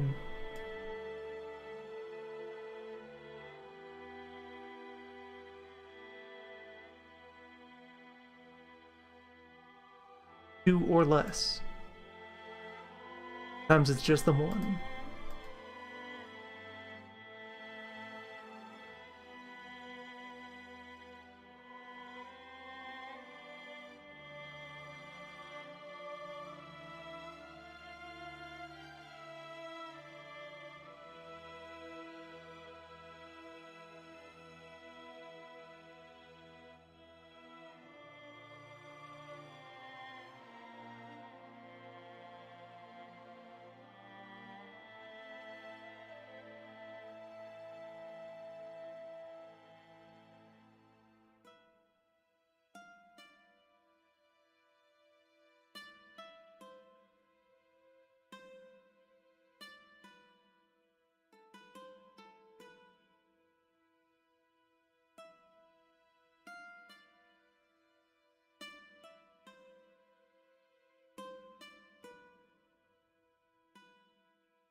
our way down to Rome and Rome adjacent.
At start of game, Spain has control of the Sicilies.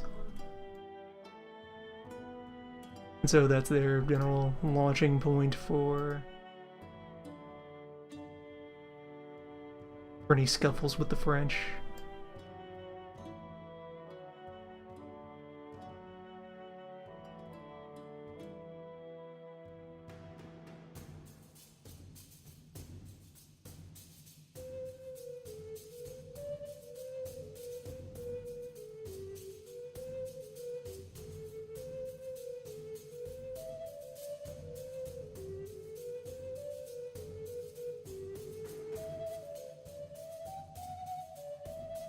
I was playing as Spain in the run of this that almost managed to start, then died off. So I collected a bit of working knowledge of what early game Spain was about.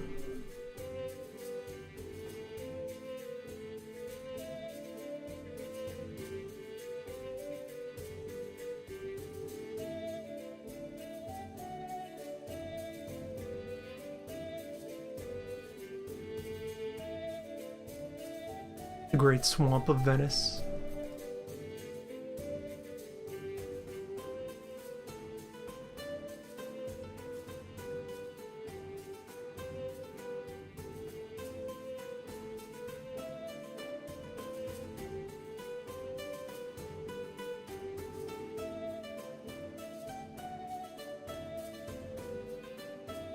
What early game Spain is all about is that you trick Austria into doing everything for you.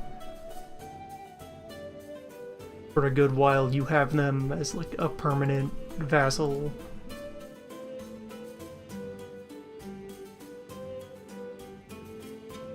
Representing your dynastic ties.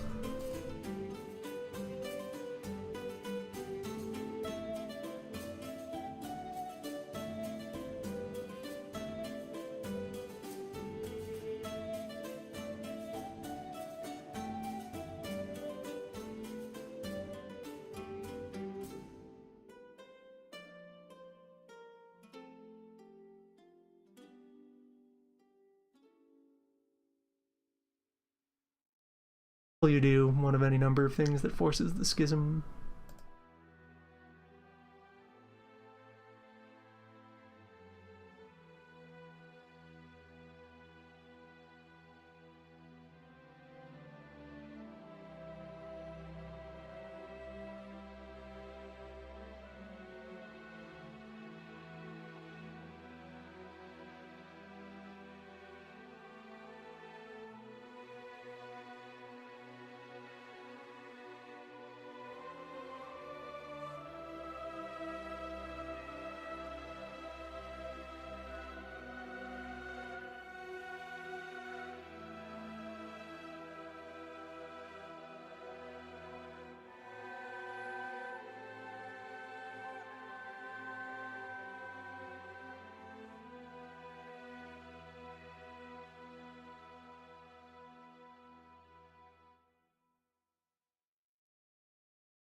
you go back this far, pretty much every territory that you might think of as being a single culture today was a patchwork of a wide variety of fairly starkly different groups. Starkly different, or like just kind of a continuous gradient of differences as you sweep your way across it.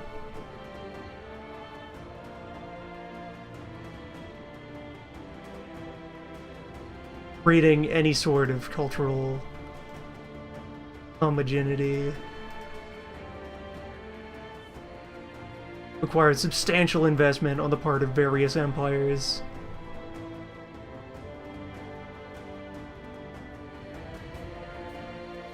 Shared identities had to be constructed and enforced.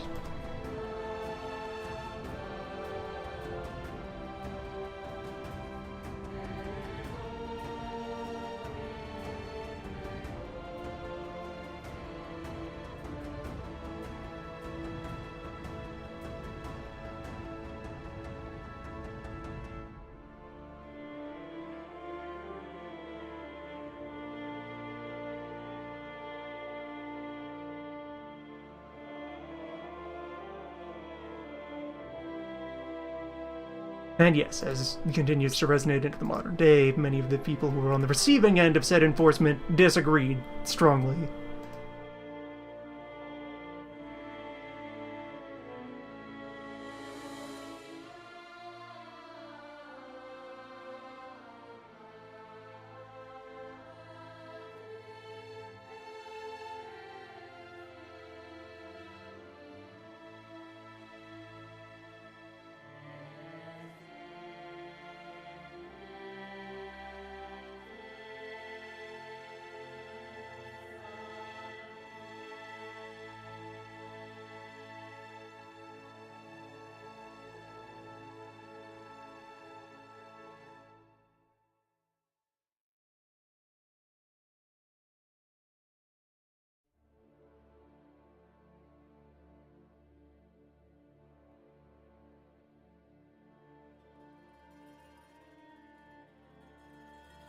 Another powerful river we got going here.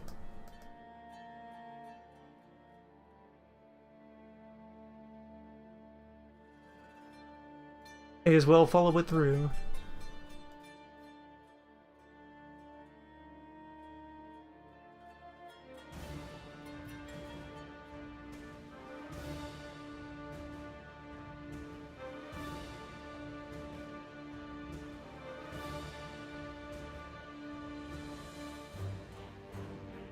Alright, let me grab the physical map again, disambiguate what happened here on the borders of Wallachia. I think what we're seeing there is forest, swamp, and Ottoman Empire core territory haze fusing together into something indescribable.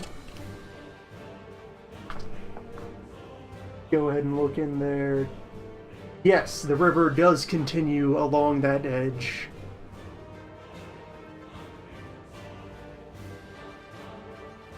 Okay, let's do that.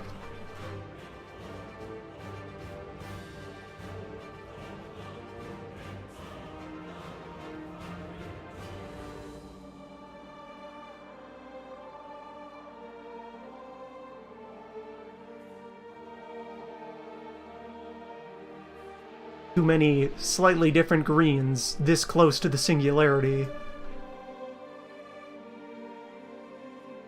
The event horizon of the scanner.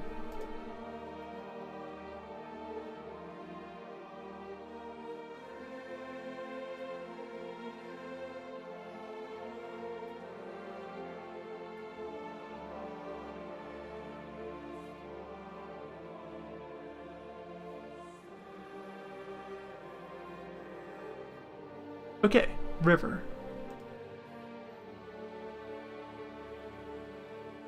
Now back to land.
Okay, so this will make itself the most complicated zone if I tackle it in a dumb order.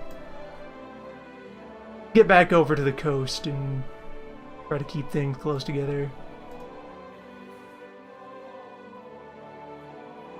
We'll get back to that line.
That city is called Guns. There is an umlaut hiding in there. Almost defeated.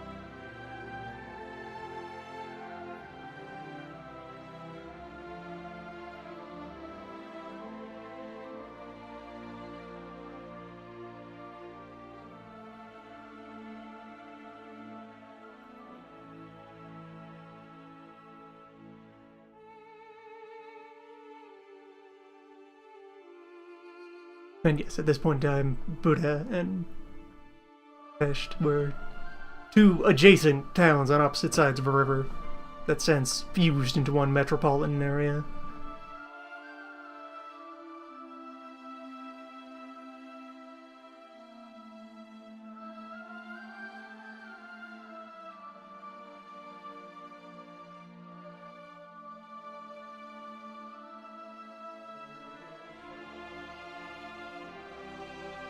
As cities will do.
Make our way down each side.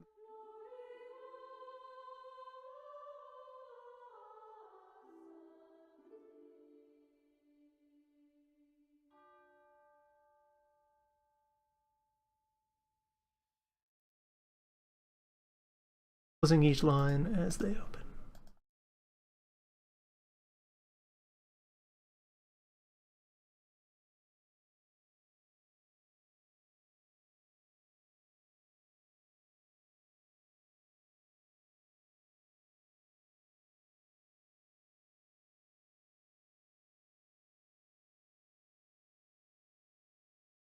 We run down another block of soundtrack.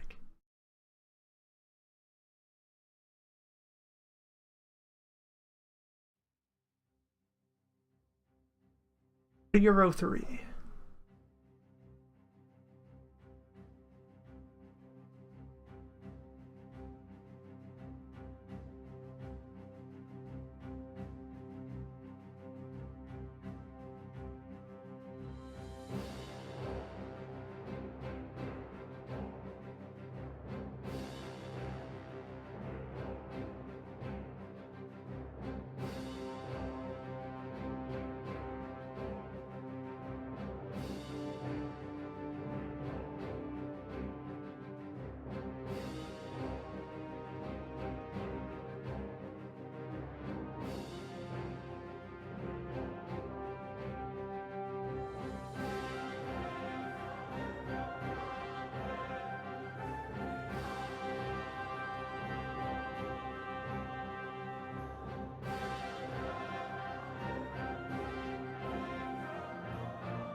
Alright, good. The lines are converging.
Macedonia, during a time when that required no disambiguation.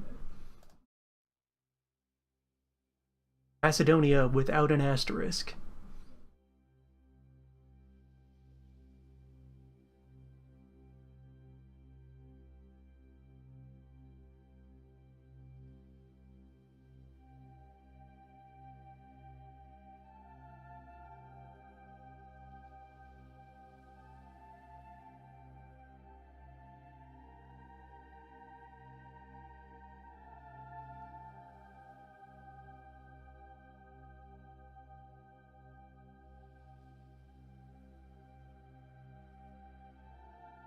The Eastern Empire is gone as of board game start date.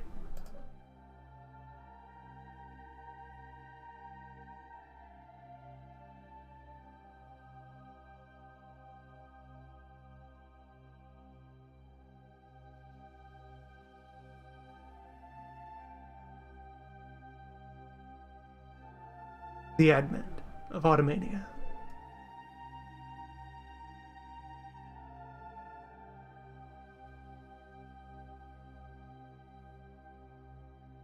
Eastern Roman Empire. You might more commonly know them as the Byzantines. Since many contemporaries of the area and historians of the immediately adjacent eras following did not like legitimizing that they were Rome. They wanted to pretend it wasn't Rome. They came up with a different name to label them as a non-Rome, because Rome status is very contentious.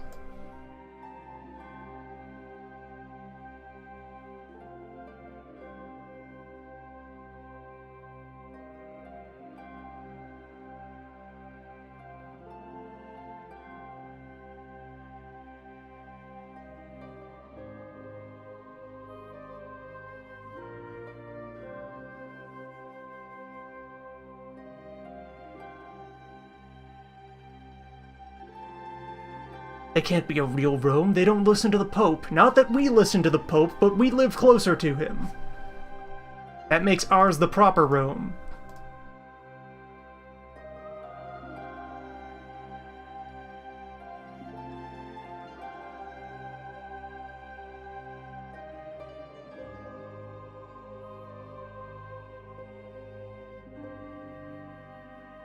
What, their church has, like, several high priests that meet routinely in councils to discuss things? That can't be right. That's too complicated.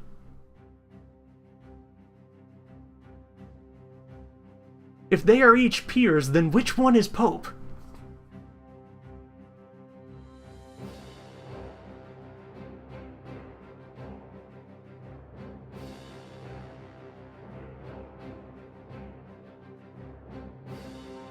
Which one do we pretend is supreme spiritual authority until we can replace him with one of our agents?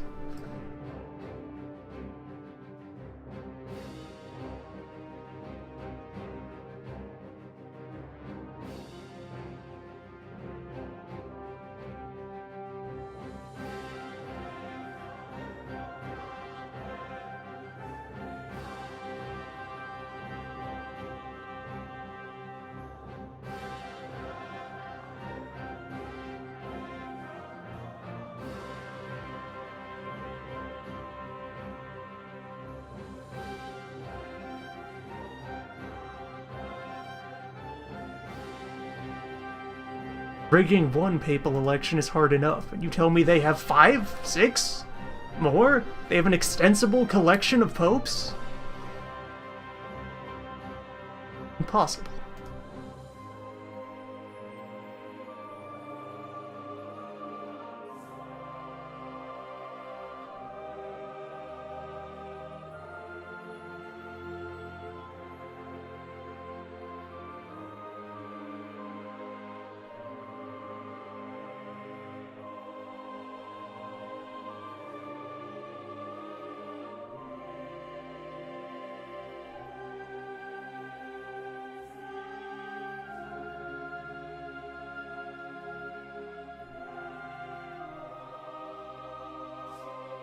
Look, there's Pope, Anti-Pope, Anti-Anti-Pope, Para-Pope,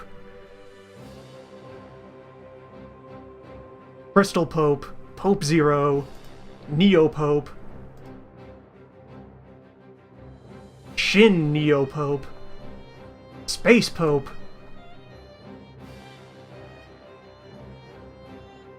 and Pope First Blood Part 2. Simple.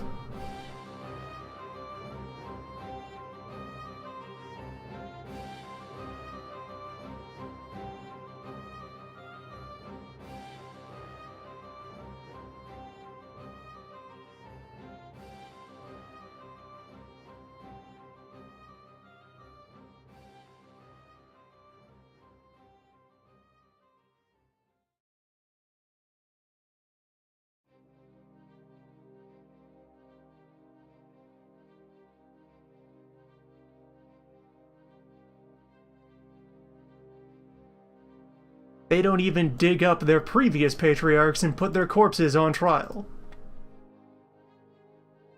barbaric.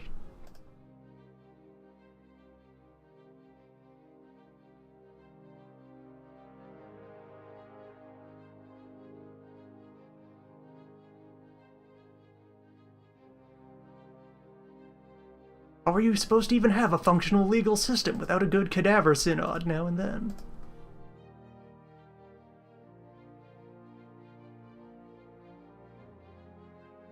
Ain't no rule says a corpse can't be convicted of crimes.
The history of how this schism emerged and endured is a fascinating nuance of every historical subject is fascinating and nuanced. It's the sum of all human experience. There's good shit in there.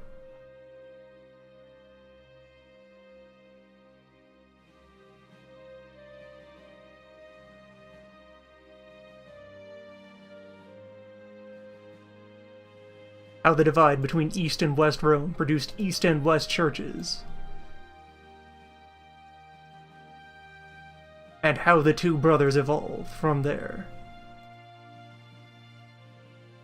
An intriguing subject.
And then, of course, the Ottomans roll in and take out Eastern Rome.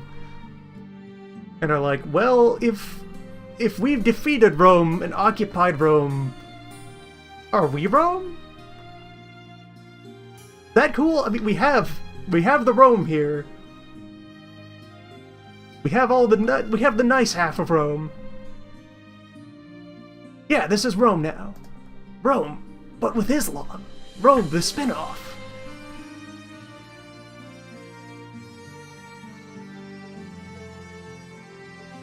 To which the response was absolutely no. Rome is dead. Rip Rome. Rome has ceased. No one is Rome. Rome can't wear turbans.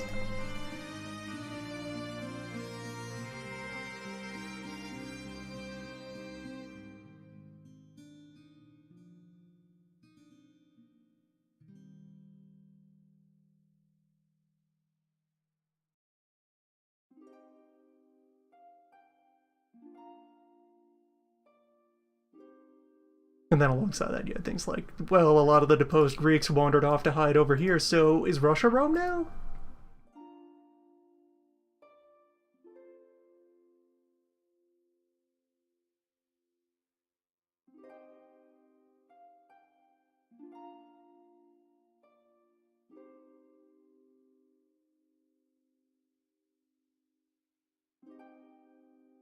When, of course, the correct answer is that Serbia is Rome.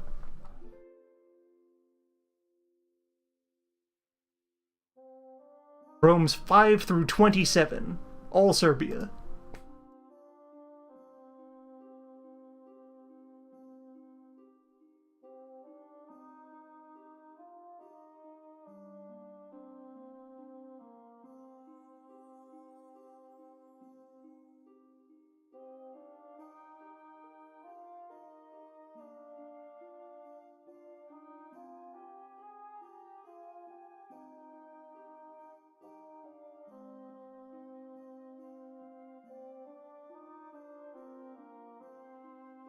Really put your mind to it, you can be a Rome.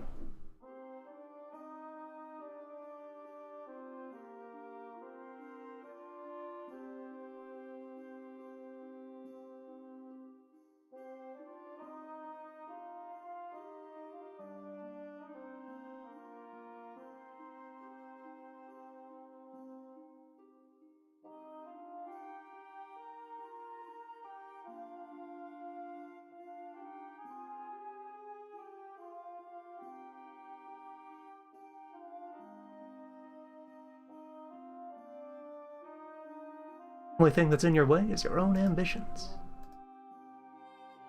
Anyone can start down that path. Just cast the die, kill your brother, steal your neighbor's wife.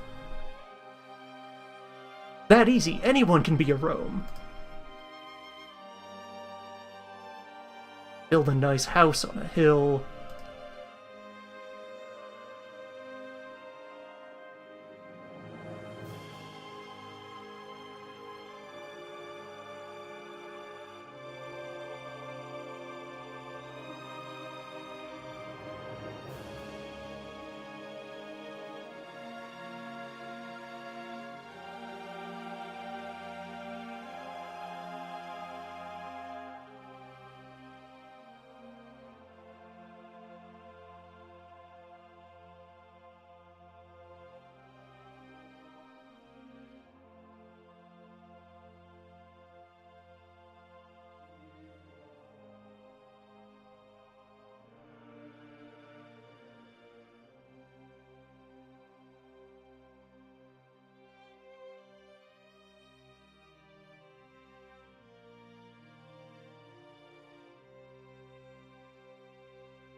Just like that, we've reached the Middle East. That easy. Pick up the Rome.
Board game does have the distinction between Reformed and Protestant, I think? Maybe?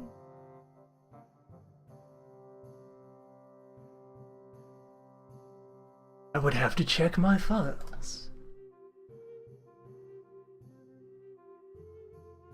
Reasonably sure that's the case.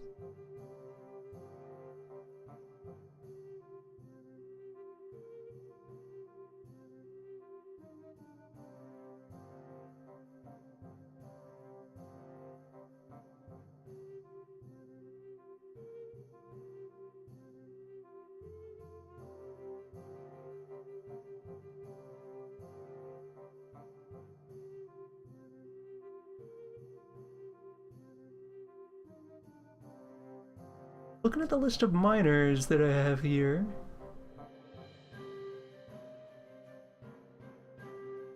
Like, no?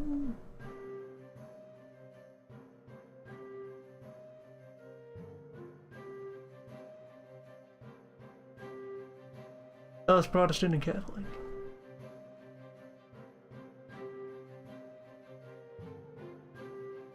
Maybe that at the board game level they had not yet started to subdivide further. Just Pope or non.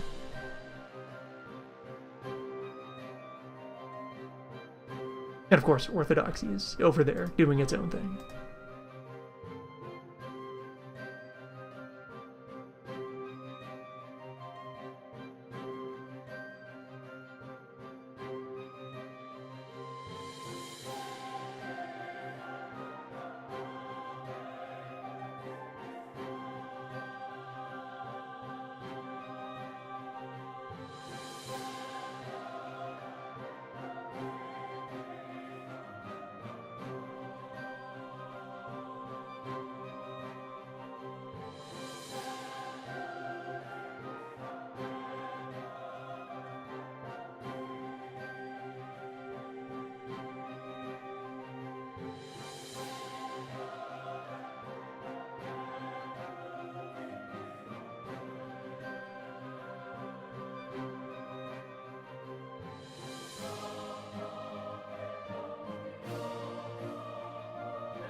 Pope, singular, multiple, or null.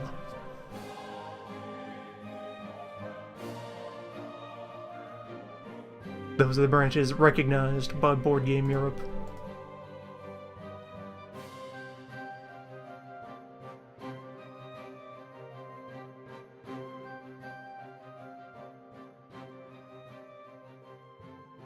There's probably mention of it in, like, event text, but not further distinction as far as mechanics.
Nearly through.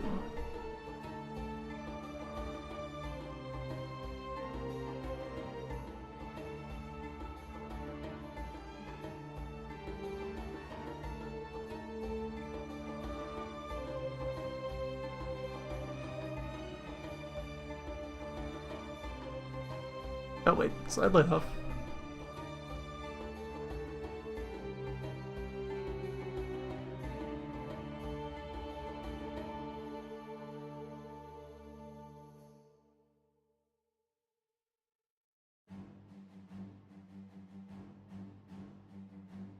Okay, let's do that in segments.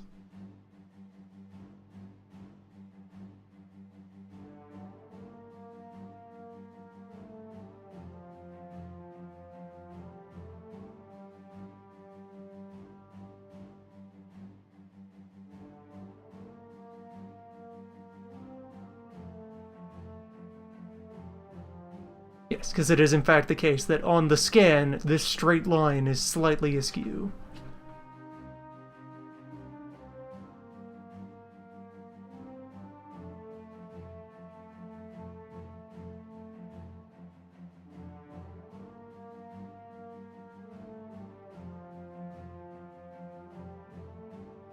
It happens.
And as we make our way into Morocco,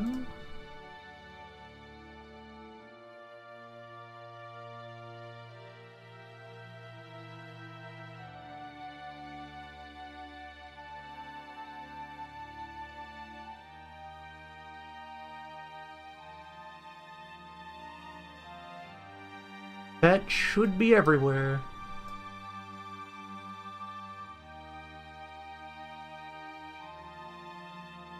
Suppose the easy way to verify this is to just go ahead and disappear the underlying map and look for gaps.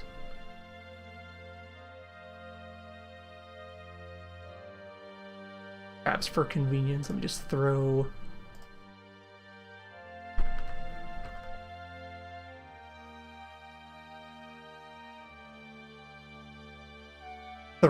a whiteboard layer underneath that as a backing, so we're not looking at the transparency grid.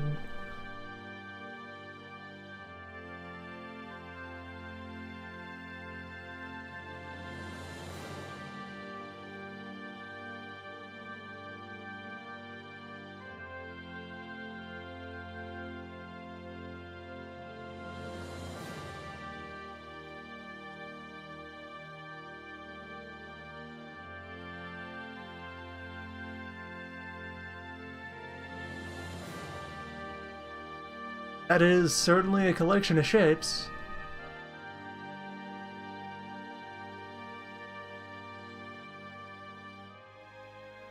Looks like we've done it. Borders layer. One step closer to map. Or at least Euro map. Similar passes will also need to be made of the rest of the world. Both Europe and Universe.